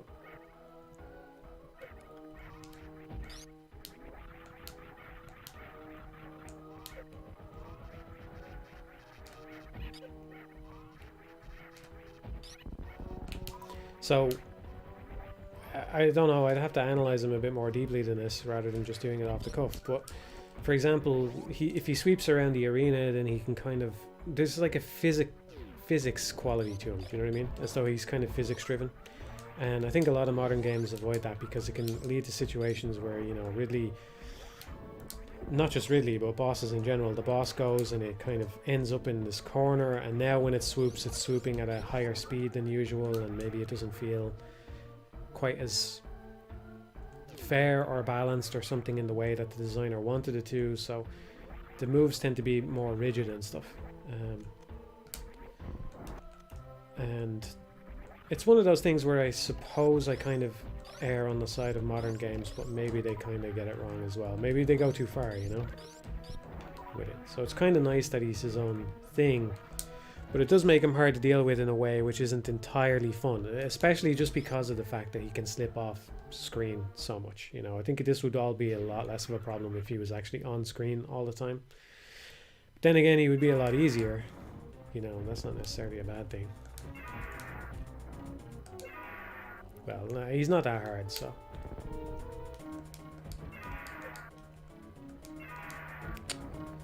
Missed a lot of shots there already. I'm just gonna do charge shots.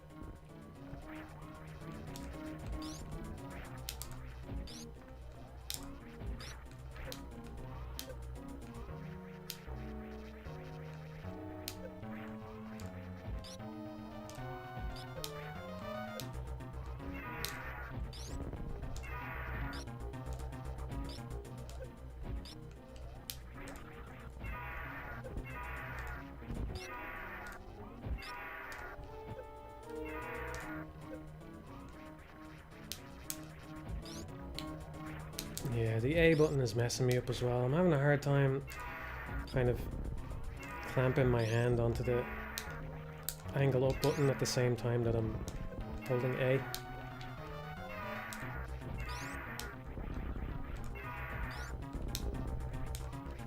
It's kind of cramping my hand a bit, actually.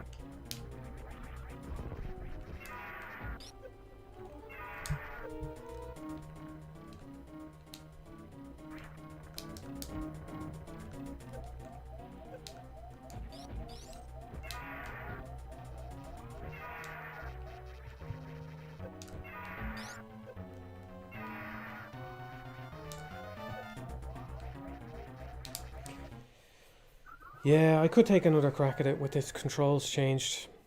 I don't know. This isn't what I wanted the stream to be, you know? So I probably should have just picked up some extra energy tanks for safety or something. I think what I'll do is... Will I change the controls? I'll change the controls. I'll wander around a little bit and see if I can pick up anything useful and get used to the square button and see if anything else comes to mind. And if my commentary slows down too much, I'll just, or if I'm struggling to adapt my muscle memory again. What do I want it on? Square? Because I was playing Ghouls and Ghosts, maybe. Jump button, square.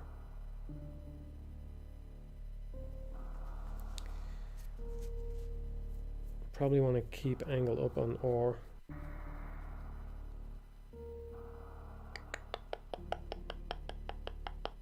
I don't even know what I want to do, that's the thing. I don't really need angle down.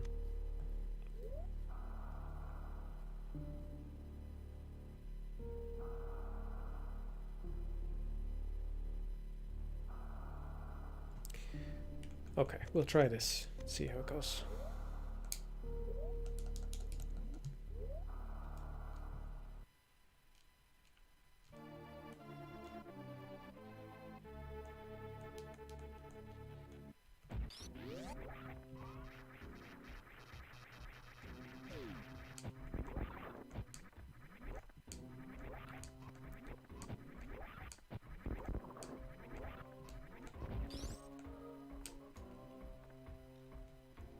I don't think there's any free energy tanks nearby or anything like that. Maybe if I go up, but then I might be locked in.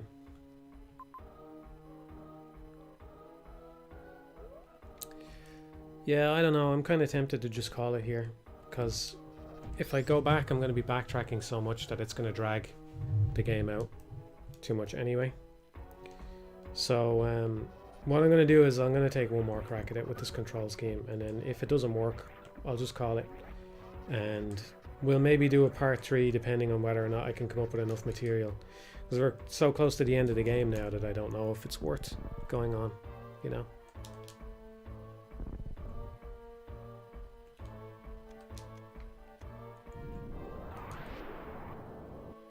Don't even know what my item cancel button is now. A, okay.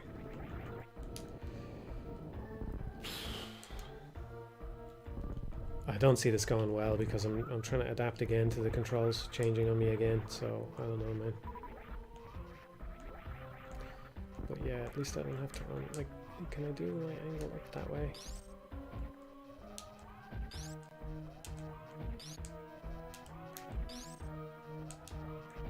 Yeah, it still feels a little awkward to me. I don't even know what I used to use. I think I used to just leave it on the default, and I'm not even sure what the shot button was on the default. Probably Y, but then jump would have been on A. I don't know. Anyway, we'll give it one more go. I'll try and think of something else to say, because this is not what I want these streams to be about, you know? We go through this kind of stuff on regular streams enough anyway. Nothing's coming to mind.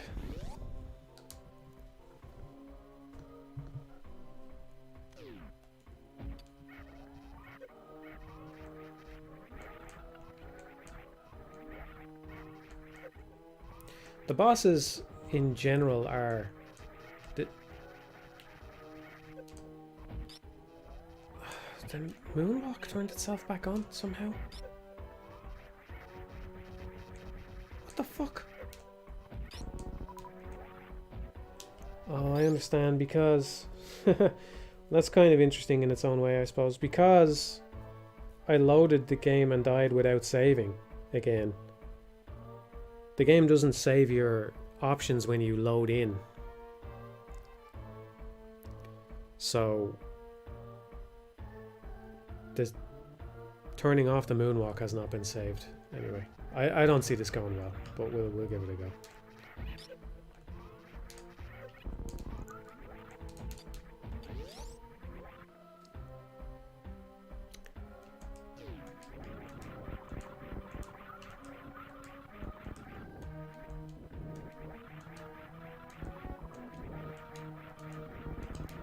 Still haven't gotten used to the L for the run button, but I won't need that until after Ridley if I make it there.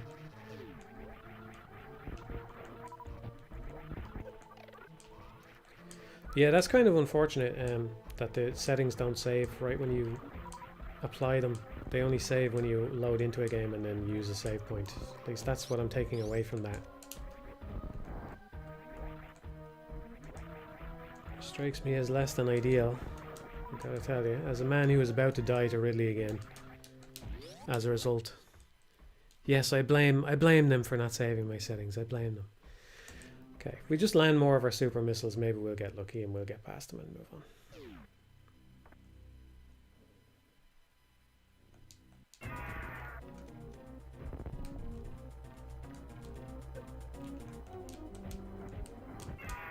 Nope, missed 2 already.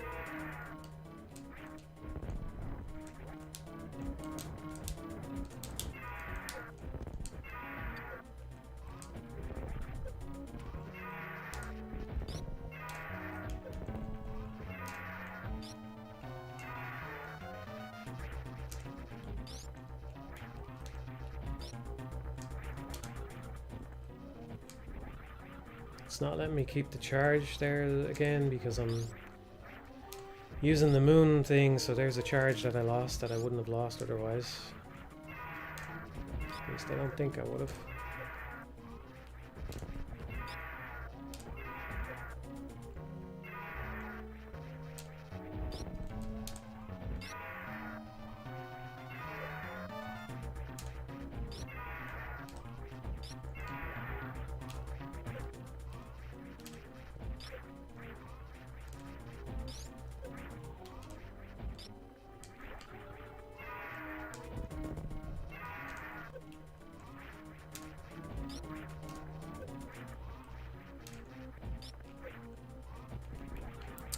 There goes another one.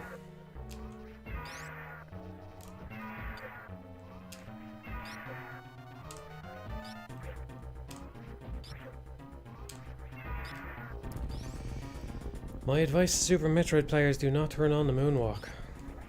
I am never turning that on again. Okay. Anyway, I think I lost about 3 or 4 charges that I would have been able to keep if not for that. But anyway, we got through it. And finally we have something else to talk about. So, and now I just have to adapt to this new run control as well. This might be a good little change to make on future playthroughs though. Maybe this is good. Again, storytelling without cutscenes. You walk in, you saw Ridley at the start of the game with the Metroid. There's the shattered container. So you're expected to be intelligent enough to understand that the Metroid is now gone.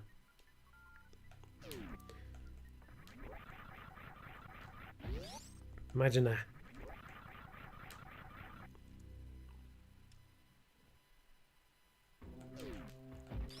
It's kind of funny when you think about it because the Metroid has already escaped. Presumably by the time you go in to fight Ridley, the Metroid is already gone. He doesn't even have it anymore. So really the only real reason that you need to kill him is because there's a magical golden statue in his likeness. Which is preventing you from going to fight Mother Brain.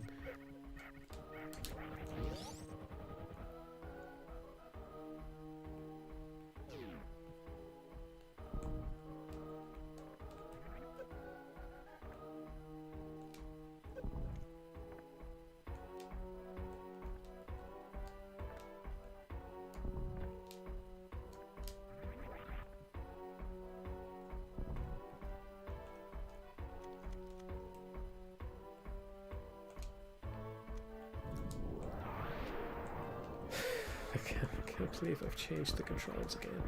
Okay.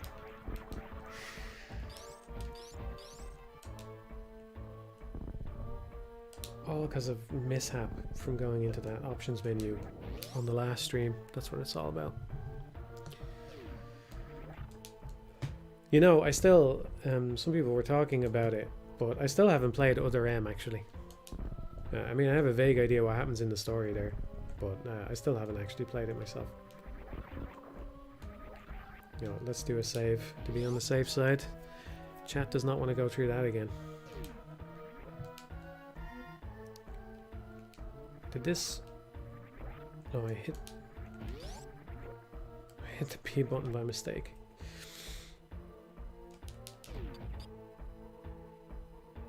Yeah, make sure you remember my moonwalk setting this time. Moonwalk back on. It has turned itself back on.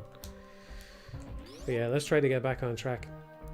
I think it is natural though that I kind of have less things to say now at this point because we've already talked about so many things. Like when we're talking about Samus' sprite, that's something that's just applicable to the whole game, you know? And of course it makes sense to do it at the start when you're looking for things to talk about and less so at the end, you know? But of course we have to do a lot of backtracking here to get all the way back up. It's nice that the end zone takes you close to Samus' ship. I think that's a nice thing about the ending. I don't think you're actually guaranteed to go...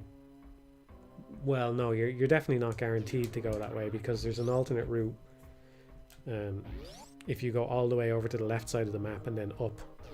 Pretty sure you could avoid going past Samus' ship, but you pretty much are guaranteed to go past Samus' ship on the way.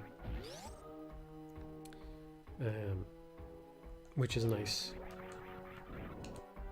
Again, it brings the story full circle, or the game full circle, just like Ridley fighting with Ridley there at the start and at the end, and then the escape sequence and all that kind of stuff. There's a lot of, I don't know what you want to call it, symmetry or something, about poetry about the game coming to an end, you know?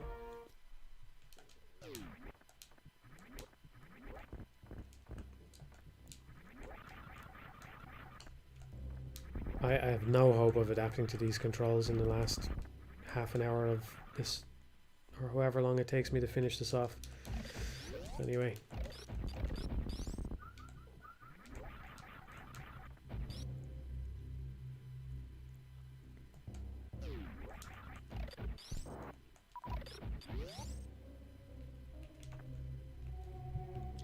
think this is probably a bit faster to go down this way. Yeah, it's a pretty long track back out. This is...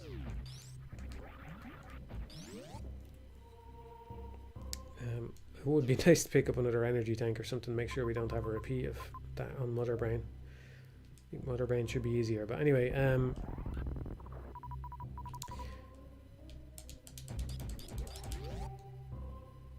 what was I saying?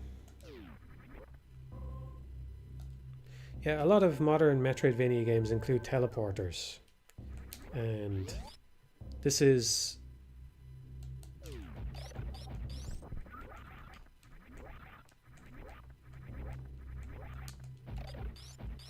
This is one of those things that's nice about Super Metroid, I think. The fact that it doesn't have any... So when it comes time to end the game, you know, they could have very... Let me put it all this differently. They could have very easily just taken the Mother Brain fight and put it behind Ridley, you know? There's no reason why that whole area couldn't have just been bolted on behind where Ridley is. But there's something about... First of all, setting up this goal of killing the 4 things. I should have gone in there earlier in the first playthrough. Again, the perils of doing this off the cuff. If it was a commentary video or something, I would have made sure to go in and show the gold statue, which you're obviously intended to find. You're not forced to find it, but you're intended to find it much earlier in the game, and it indicates to you that you're supposed to kill these 4 things. Especially if you go back to it after killing any of them, you'll see that it changes, and you'll understand if you didn't already. But they could have just easily put all that room and all that stuff after Ridley's chamber, but they didn't do that. Why? Because part of the appeal of this game is you're in this world, and now they're going to bring you back closer to your ship, and you're going to have to go through a bunch of rooms backwards and go through this world one last time. That is assuming, you know, you beat Ridley, and then the first thing you do is you go to fight Mother Brain and you remember where you're going and all that kind of stuff. If you don't remember where you're going, then, you know, it's one last burst of exploration and all that before you actually get to the end. So that's another reason. Is that an energy tank over there? I forget. We'll go back and we'll explore a little bit this way. So there's a few pickups over here. Could use a few more. But they didn't put all that stuff at the end, you know. You have to go back.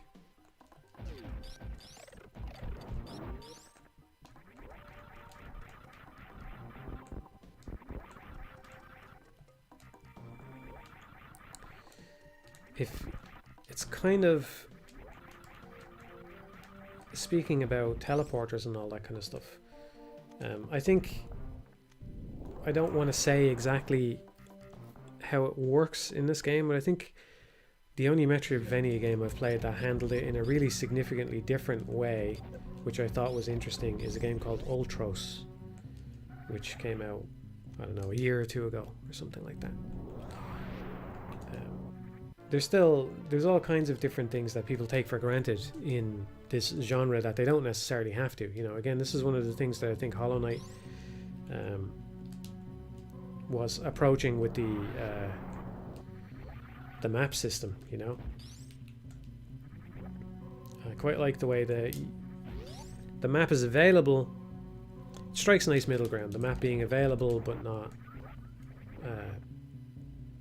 until you sit down at the bench after you've already been through the area, so that you can use it in areas you've already been in but not in areas that you're going to. And you even have to pay a little ability tax to have your icon on the map and stuff like that. That's nice.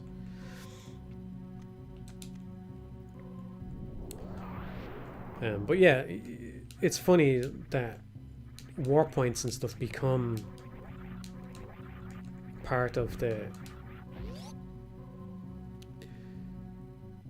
Metroidvania formula, even though they're not in Super Metroid, you know.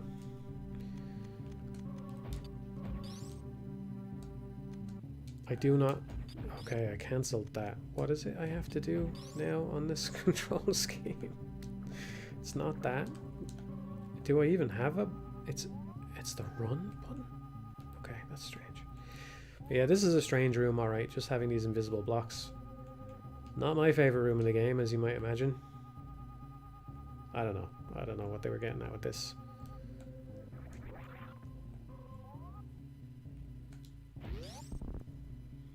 It's is that always the run button? I suppose it must be. This is something that I didn't really cover in the context sensitivity video, and maybe I should have, is there's... I'm not saying that PC games are devoid of context sensitivity problems or anything. Like, this is I suppose it is a context sensitivity issue, actually, yeah, because it means that when you have the X-ray selected, you can't run. And how does that make sense, you know? But PC games have had an easier time avoiding the context sensitivity issues like this one, at least anyway, because buttons tend to be remappable in a more granular way, you know. It's kind of a weakness and a strength of them. But to go back to the button remapping thing in this game, there's not actually any way for me to say, okay, I want X-ray on this button and I want that to be separate from the run button, you know. There's no way to make that a setting that you're using. I feel like there's an important upgrade in that room over there that I didn't get. Is that not a beam upgrade? I have all the beam upgrades. So what am I thinking that is? Is that another energy tank? I'll go and I'll pick this thing up and then I'll head to Mother Brain. But I'm kind of actually curious what this is. Maybe it's just super missiles or something, but it'll probably be useful, whatever it is. It doesn't hurt to do a bit more exploring in the Explory game, if you want to show it off properly. Maybe I was rushing a bit too much through it before, I don't know. But yeah, PC games tend to allow you to remap more things to different buttons. And there's no way to do that for this thing. So it's strange. It feels especially strange is when you are...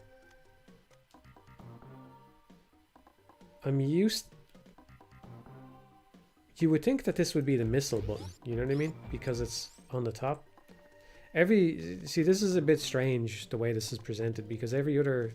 Well, the power bomb, but when you use the power bomb, you use the attack button, right? It's all attack button, attack button, attack button.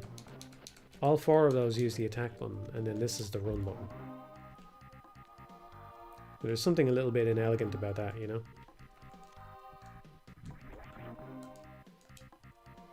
It stands out to me a lot more. It feels reasonably natural on default control scheme, I suppose. It stands out to me a lot more since I've remapped the controls. Because that's on L now, and it's just kind of strange to be pressing L to do the X-ray. Anyway. But in theory, in the options menu, again, there's so many things you can ask for in a game. At some point, you just have to call the game done. And you can't have everything all the time. But, you know, in theory, there's no reason why there couldn't be a separate thing, even if it's by default unassigned. You could imagine that in the control options menu, by default, there could be an unassigned thing for the X-ray. Although that acts as a spoiler as well. This is one of the ways in which games are just so complicated, because maybe you don't want to have that in the options menu because it's a spoiler. Now people go in there and they're checking the options before they start the game, and there's an X-ray thing. So another thing you could do, in theory then, what you do is you get into the weeds on this and you say, okay, alright, but we have this option now where you can assign the X-ray thing. But actually what we're going to do is we're going to check your save file, and we're only going to show that if you have the X-ray unlocked, you know. So if you think that I'm a pedant most of the time when I make videos, you know, just think about all the shit that I'm not saying in them, because this is something that goes through my mind, you know. And I think it's a question worth thinking about, at least. It definitely is when you're making the game. This is a thing I think some people don't want to admit or don't want to understand, is just that these are the types of options you have when you're making the game, and you have to choose what ones you're going to take and what ones you're going to leave behind, you know.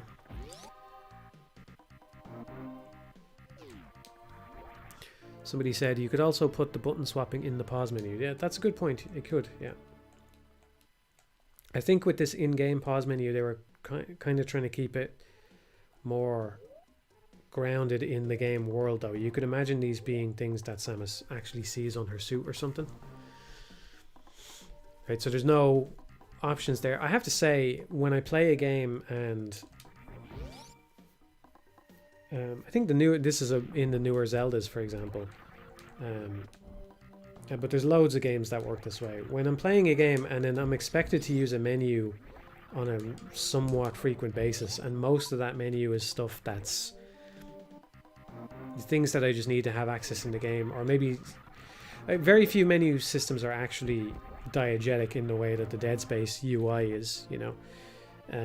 But some of them sort of feel like things that your character should be aware of in some way, you know, like they're rummaging in their backpack or something like that somehow, you know. But then it bothers me a little bit when you have that, but then also on a different tab in the same menu you have just regular game options that are just totally not grounded in the game world, you know. So the newer Zelda games, by which I mean Breath of the Wild and Tears of the Kingdom, have menus like this where there's, you know, food menus and item menus and all that kind of stuff, and a lore, you know, quest log, things like that. And then if you go one tab too far, all of a sudden you're on the game options screen, and it's a little bit strange to me. I find that a little bit inelegant, personally. I think there might be another energy tank up that way. Yeah, I'm talking about stuff, so I'll carry on. We're not that far away from it. There's, I think, more power missiles over this way as well, because when we use the Morph Ball to sequence break, this is where you get the power missiles. I really don't have a lot. Power missiles. Also, I suppose it's an opportunity to show this thing as well, which we didn't show. Is it a power bomb, or is it you just run over it? You just run over it. Well, let's hope that it's easy enough to shine spark with this L run button. This is a strange place to put this, really. You get speed booster whereabouts. It's not even on this map, is it? You have to go down to Norfair, and then it's further to the right. So when you get speed booster, if you want to get this shine spark tutorial thing, you have to come all the way back over here and then run through this room and fall down. That's a bit of a strange place to put it, but then again, they don't... Yeah, I think maybe a better middle ground could have been struck with this, but you don't want to put it right where you get speed booster, because that's quite contrived, you know. And also, some players might just get stuck here if they don't understand what's being conveyed to them by the creature. Well, for those who haven't seen it before, we're stuck here now because those are speed booster blocks up the top of the screen. The only way to get through them is to use a shine spark.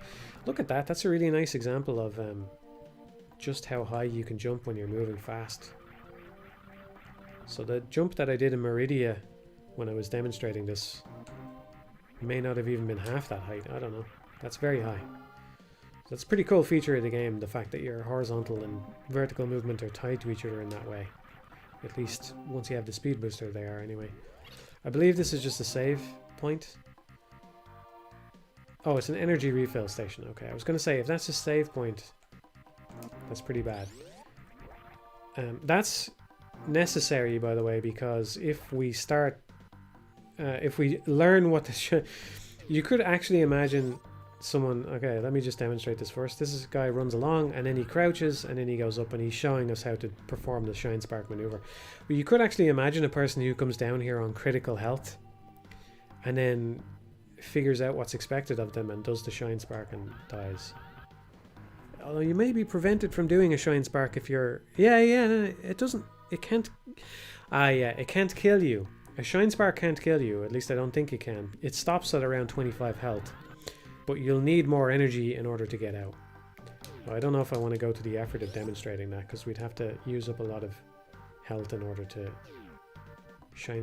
cause the Shine Spark to stop. But yeah, it uses up energy in order to do it. I'd have to do that something like 10 times in order to wear my energy down enough. And the enemies here are too weak since I have the gravity suit. But yeah, if you reach a really low threshold of health, it will stop you in midair to prevent you from killing yourself like that. And that's why that energy thing is necessary there, because otherwise you could get stuck. So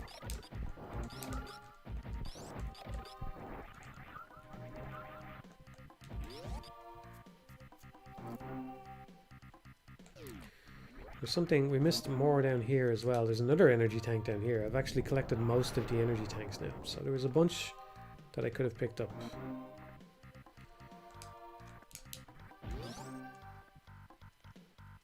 And this is the other tutorial anyway, so this is a good thing to show, I suppose. It's a bit late for it, but better late than never. The idea, of course, is that you're supposed to just be wandering along here and fall down, but I'm saving us some time by skipping over that.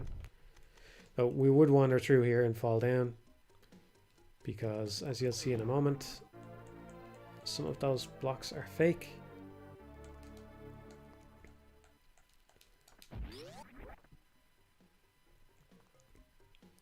And then because it's an energy tank, which is very valuable, you're going to want to come back up and get that tank again. So you're going to want to circle back around and get that. This is the save point I was thinking of. This must have been why I was thinking that there was a save point in the other one. It's a bit of a strange place for it, because you could... yeah, I've mixed feelings on this one, because you could imagine a player who comes down here and doesn't know about the wall jump, and this room in here is supposed to train them about the wall jump. But these creatures are just like the other creature. They show us the idea of jumping up the wall. Again, there's no dialogue here, so it's not necessarily entirely clear that you can do this yourself. You know, you're expected to use your intuition to follow it. But you could imagine a player who doesn't understand this or can't pull off the wall jump maneuver. This save point is kind of... it has twofold effect, right? It's got the effect of locking you in here, so that once you come down here, you're going to learn the wall jump whether you like it or not. There's no other way out of this place. So either you learn the wall jump or you're restarting the game, which disincentivizes the player from just giving up, right? If there was no save point, basically probably what will happen is the player will fall down, they'll open that room, and then they'll save without thinking about the fact that they might get trapped, because nothing in the game has trapped them like this before. And then they come along and they realize there's no other way out, and they're going to have to learn this wall jump maneuver, right? So it depends on how long it's going to take them to learn that or not. The save point stops the player from just hitting the reset button on the console, and then they're not going to learn the wall jump maneuver, right? And there's a few reasons why you might want to do that, especially because we could have come to this place a lot earlier in the game when I wouldn't have had space jumps, so there would have been no other way for me to get out. But if the player hits the reset button and says, oh, this place is a dead end, I'll come back to it later, they might have space jump by that point, or they might have learned the shine... well, there's not really enough room to get a shine spark here, so that's not really a problem. Again, this is another thing you should keep in mind as well. In these platforms here are serving another purpose, right? There's a jumping challenge here, partly to cut up the amount of available walking space leading into this room so that we can't easily do a shine spark. I think there may be a trick to do it by tapping the run button at specific intervals, which is kind of a glitch, kind of a trick. I'm not going to get into that, but there may be enough room to do it, but most vast majority of players are not going to discover that by themselves. And so yeah, so you're locked down here until you learn the jump, and the save point disincentivizes you from just, well, it prevents you from just hitting the reset button and trying it again, you know. And avoiding this pitfall, I mean, just by hitting the reset button. So on the one hand, I can kind of get behind it. On the other hand, it is a little harsh, you know. I don't know. It kind of feels like it's not in keeping with what the rest of the game expects of you in that regard. So I'm not 100% sure about that, but I respect it. I definitely respect it. It's kind of, it's the ballsier choice, you know. So I'm in favor of it for that reason, if nothing else, because developers kind of temper themselves a little bit too much. I mean, you have to admit, maybe I'm beating this drum a little bit too often and a little bit too hard, but you have to admit, in most cases, modern developers would give conventional wisdom, saying, you know, don't trap the player down here. This is not really fair. It's not nice. It's not good. You know, it's going to lead to frustration, and if the player gets frustrated, they're going to drop your game, and that's just not a good thing. Blah blah blah.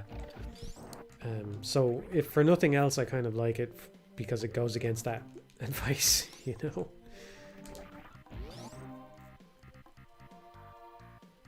I haven't done this room properly in ages. You get used to skipping it if you learn a few tricks and play some randomizers, so it's a bit strange almost to be going in and doing this room the proper way.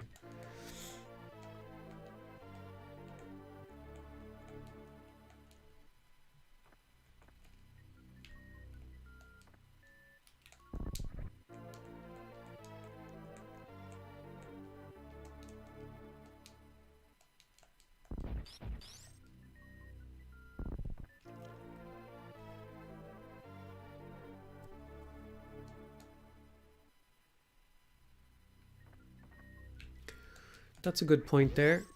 Somebody says, I think the fact that wall jumps were simplified in most games made this bit retroactively more confusing. That's a good point, yeah. Because most games don't do the thing that I pointed out. Well, pointed this out in the context sensitivity video. You know, most wall jumps after this game are different in the sense that they just check whether you're touching the wall or not.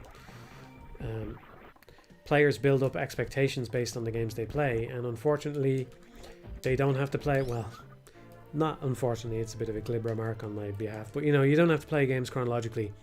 So games that come out afterwards can influence the way people respond to and behave with games that came before. And you know, I suppose this is kind of going off topic, but this is what came to mind is, you know, I've been playing Ghouls and Ghosts lately myself, and that's maybe something similar has happened with that game, where it has this notion that I called in the past fuzzy fairness, that I wrote up in one of the developer diaries I did or something. I don't know where it is. It's on the Patreon somewhere. And modern games they don't lean into that concept. They're not built in a similar way to Ghouls and Ghosts.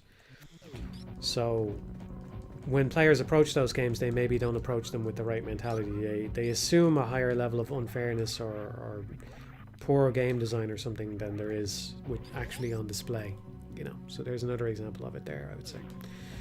This is where the thing goes. We actually ended up doing what I described earlier, coming around and missing the ship. But I'll go and I'll go up to the ship. In a worst case scenario where I have to restart here, at least I'll be closer. And it'd be nice to see the ship one more time before we close out. Of course, there's a bunch of pickups that I didn't get, even though I ended up getting more than I expected here.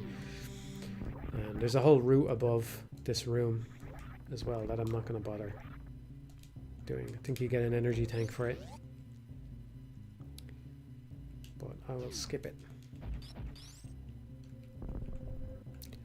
See, I kind of wish I had maintained my run there, because it would have been nice to just space jump through this screen at a higher pace. I'm starting to get used to the L button as run. Feels reasonably good. I think this one, unlike the other energy things, I think this one fills the reserve tank as well. Now, the reserve tanks may have already been full, but I think, yeah. I'm too tired. I started this stream quite tired, and my brain is not where it normally is a lot of the time. But I've been trying to think, what exactly are the mechanical ramifications of the reserve tanks? I'm interested in that as a question, you know. They are... Yes, you can turn off the auto use of them and save them, right? Which maybe could be useful in some very specific scenario. But as long as you leave the auto on, and ignoring the other earlier nuance about them not being refilled up by the energy stations. Ignoring that nuance, they basically are mechanically identical to an energy tank, which is just placed at the bottom of your existing energy pool, right? I can't think of any way in which that's not true. In other words, the reserve tank is basically just energy tanks at the bottom of your energy level, which kind of makes them no different from any other energy tank, because this is a stupid thing to even think, but when you get an energy tank, which one is it? Like, which square is it on the energy meter? It doesn't really matter, right? But the reserve tank is just like that. So there's really not that much to them as a concept, unless I'm mistaken. I don't know. It's the kind of thing where I feel like I could be getting it wrong, but I don't know. Nice little scene here, but it is very strange that there's a golden statue of Ridley here. I don't know. I really don't know the lore very well. I'm guessing the people that made this game didn't know the lore very well either, to be honest with you, because it wasn't something that people cared about as much back in the day. I'm not saying they didn't care at all. I think this game is an extremely good example of using the medium well to tell a story effectively. You know, it kind of doesn't need to be said, but I've been highlighting a bit as we go through. But for actual lore, I don't know that they cared whether or not there was a good excuse to have a Ridley statue on this planet.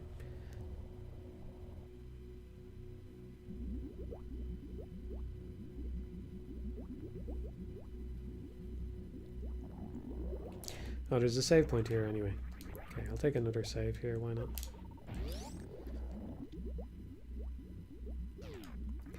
Might as well try and close it out. I keep hitting B now. I think it's because I got used to A being the shoot button. Whatever. Now it's not the shoot button, so I'm hitting B instead, because I'm used to hitting Y. What a mess. What a mess. Anyway.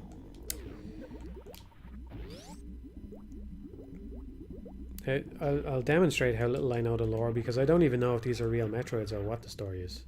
So did our Metroid multiply and split apart? I don't know. The lore heads in the chat can answer that. I can't say that I really care all that much, to be honest.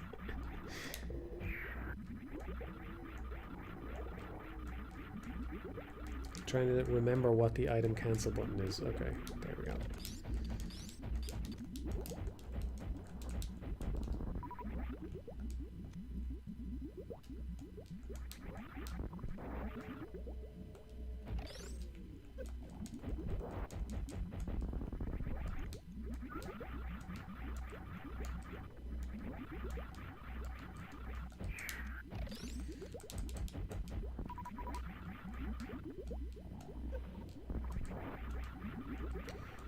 I don't know that it's worth thinking too hard about this sequence, but should it really have been Metroids here? I think you kind of gotta...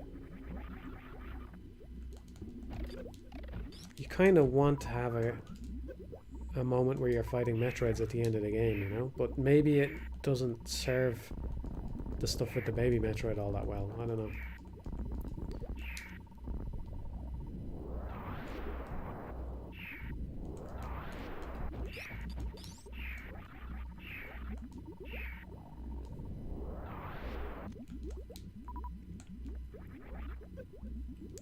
I'm surprised it took so much to get it off me there that time. Thought you only had to drop a couple of bombs and that was it.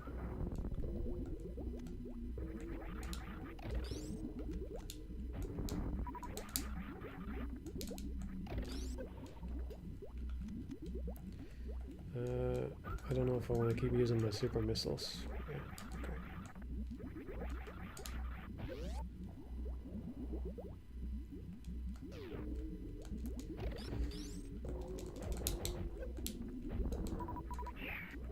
Again, not the biggest Metroid 1 head out there, but these little shots that come out are kind of like a callback or a retread of the Mother Brain fight from the first game.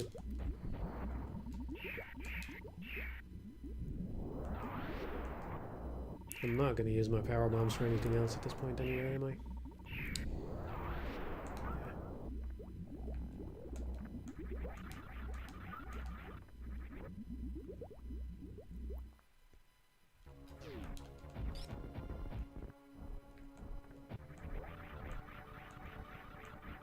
You know, to elaborate on what I was saying about the lore and stuff, before I go on, you know, I don't think it was part of the Metroid lore. I could be misremembering Metroid 1, and I haven't really played that much of 2. But I don't think it was really part of the Metroid lore that Metroids are weak to freeze moves until it became a gameplay thing, and then they went, yeah, okay. You know what I mean? There's a sense in which worrying too much about the lore of a game is a bit... I mean, it depends on the game, you know.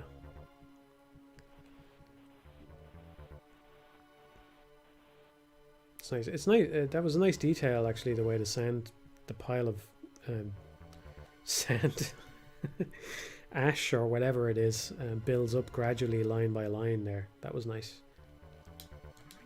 It's a nice lead-in as well to the next moment, kind of warning us about what might happen to Samus.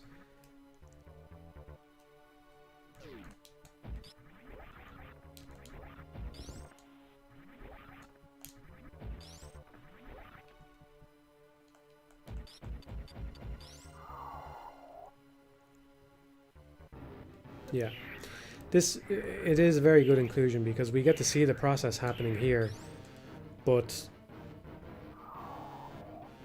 it's a bit much to expect the player to, like, it's not going to have quite the same emotional impact if that's your first time seeing one of those desiccated creatures, because you won't really, you're kind of reacting to the big Metroid and stuff, you know.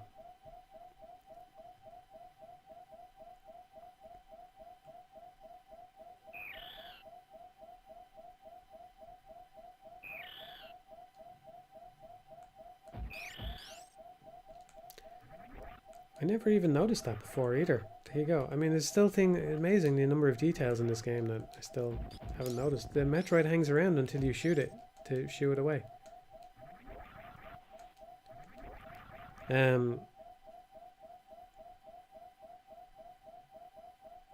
Yeah, just wouldn't have had the same impact. You know, you would have been like, what's happening, right? But because they establish it in the prior room that this is something that's going to crumble to dust. This is something that crumbles to dust. You understand immediately what's happening then when you see the Metroid latch on to the bigger thing. A large part of being effective at making effective moments like this is just being able to put yourself in somebody else's shoes and going, yeah, you know, when they see that, they're not really going to get it. Or they'll get it, but they'll get it too late. By the time they understand what's happening, the Metroid has already latched onto them. And now the moment isn't as impactful. You want that moment, I mean, I didn't do a very good job of demonstrating it there, but you want that moment of fear, right, where the player tries to run away, and then the Metroid latches on, and then the player thinks they're screwed as a result of that. So, yeah. Every little thing you can do to help them understand helps.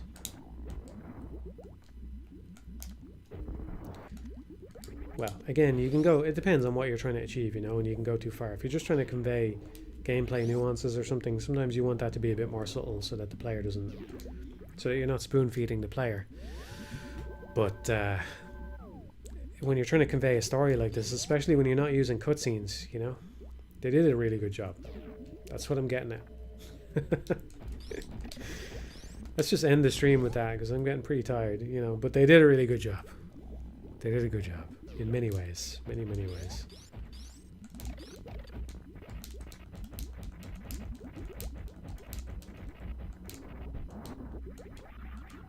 I think these glass tubes regenerate if you don't kill them quick enough, do they? Or is that enough? Yeah, they do. It's a bit weird. They look like they're made of glass. It doesn't look like it should be able to come back like that. You're taking liberties there a little bit.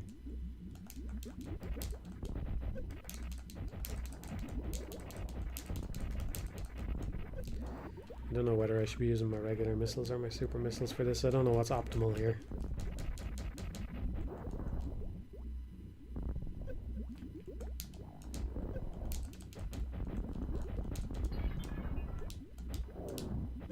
It's nice little, I don't know, all these little things matter, you know, to me at least anyway. The fact that the tube breaks, but only partially, so you have to shoot through the hole. You know, this part lasts all of a couple of seconds, but it really works the way you think it does, where there's like still some glass in the way.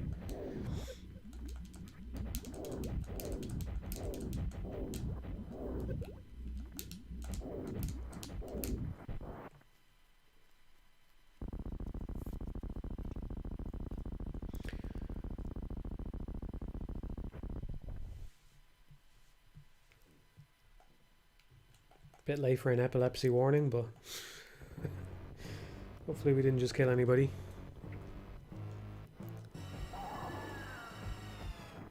Look at the saliva dripping off the mouth, and as well the fact that it okay, I'm focusing on playing as well, but if you watch the saliva, I believe it actually has a second stage when it impacts with the floor.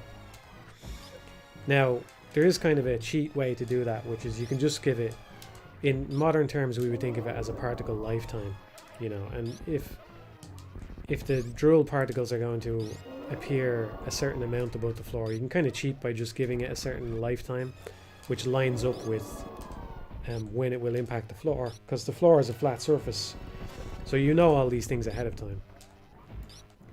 But however they managed to achieve it, it was a nice effect. I think it'll happen again as part of sort of cutscene moment, but maybe not. But you should be able to see that. If I remember right, it looks like the drool particles impact with the floor, which is a nice detail.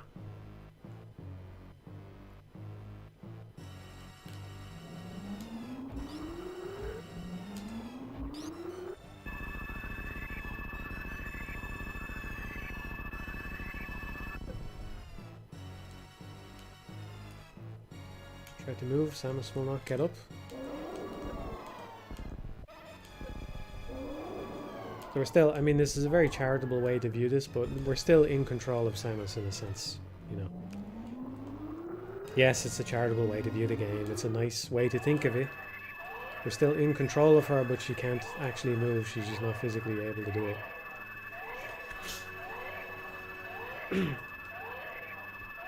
But when the rest of the game is this good, you know, I'm more inclined to meet it halfway. Yeah, see the drool hits the floor properly. Little detail. They could have had that just disappear off screen, and how many people would have noticed if that just fell off screen? You know?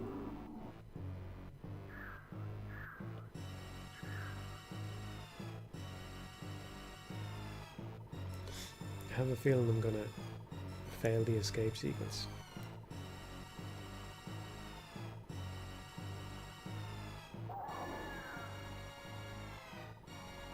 There we go. You're all watching that drool. I know you are. And now that I pointed it out, how many people would have noticed if that just fell off screen? Almost nobody. Nobody would have cared. Someone cared, man.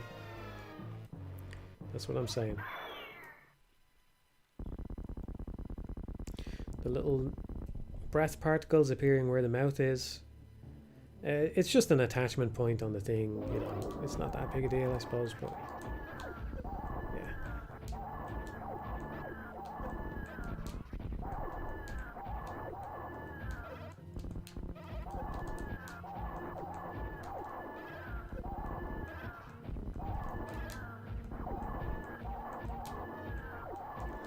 I never really thought about, well, I suppose in theory you can't actually do a no damage run, can you? You can avoid all lava rooms until the end of the game, until you get the Various suit. Is it possible to do a no damage run in this game? I suppose it would be, but that would be quite a climax there. That would be a pretty hard section to avoid damage. It's not dangerous, but it's not easy to avoid damage. I wonder if that was something that was going through their head when they made it, you know? There's this interesting thing that happens if you try to play games with no damage, is just that certain things that were easy can become a lot harder, you know? I can't say it's something that I would be all that interested in doing for a Super Metroid. Maybe it's not the right thing to be talking about right now, but, you know. I think you can shine spark up through this, so we'll try that again. One more time. Let's not fail the escape sequence if we can help it.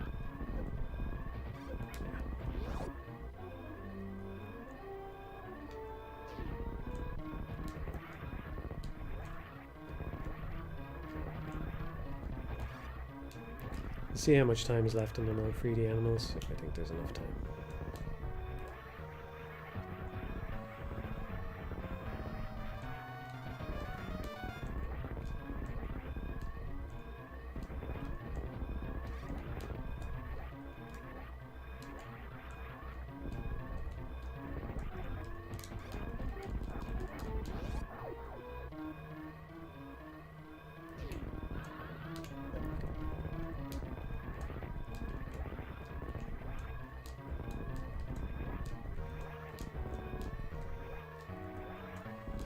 This part is pretty rough. It's kind of hard to see what's going on as well, gotta say.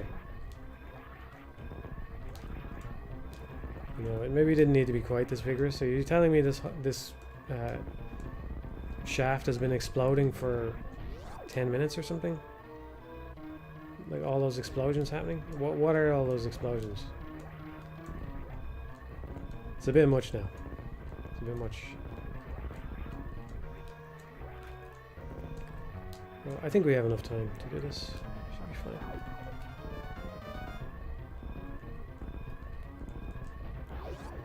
Coming down here again, a weird little Easter egg, you know. What a weird little thing to put in the game, but of course, it's become such a beloved feature. There we go. Animals are saved.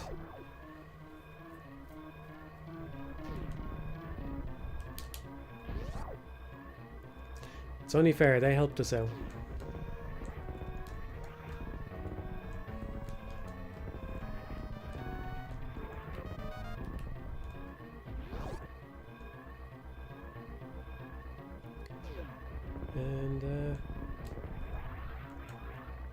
Right over the ship.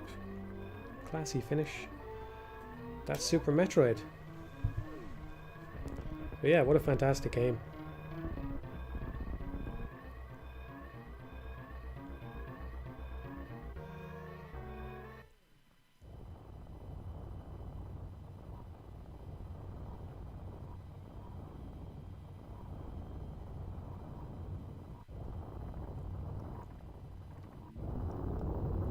Whole planet explodes.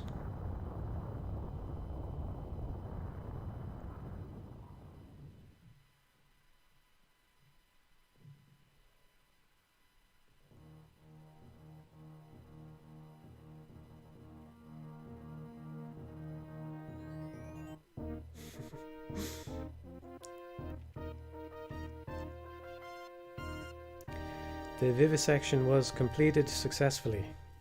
444.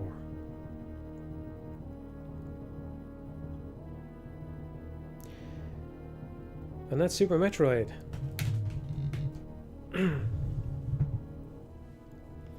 What is there to say? What could I say to sum it up at the end?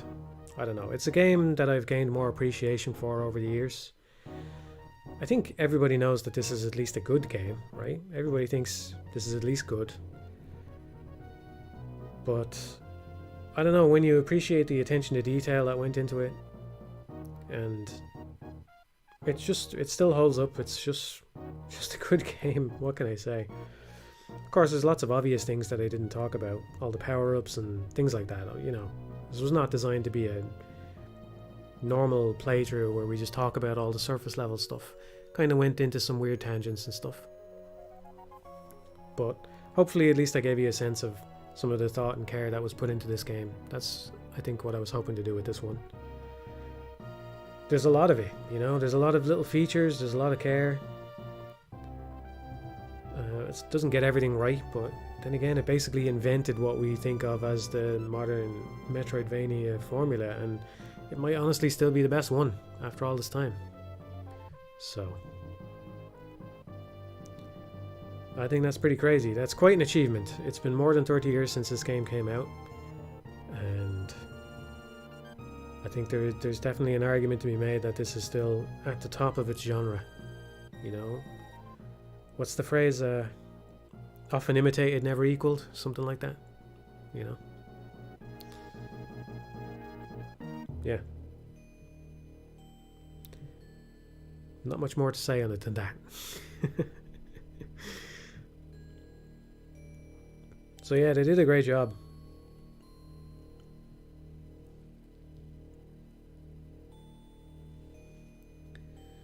I always pick out the guy when I'm looking at the credits at the end. I always pick out the guy that worked on Samus. I don't know. I think maybe he was the star player, because it's Samus and stuff in general that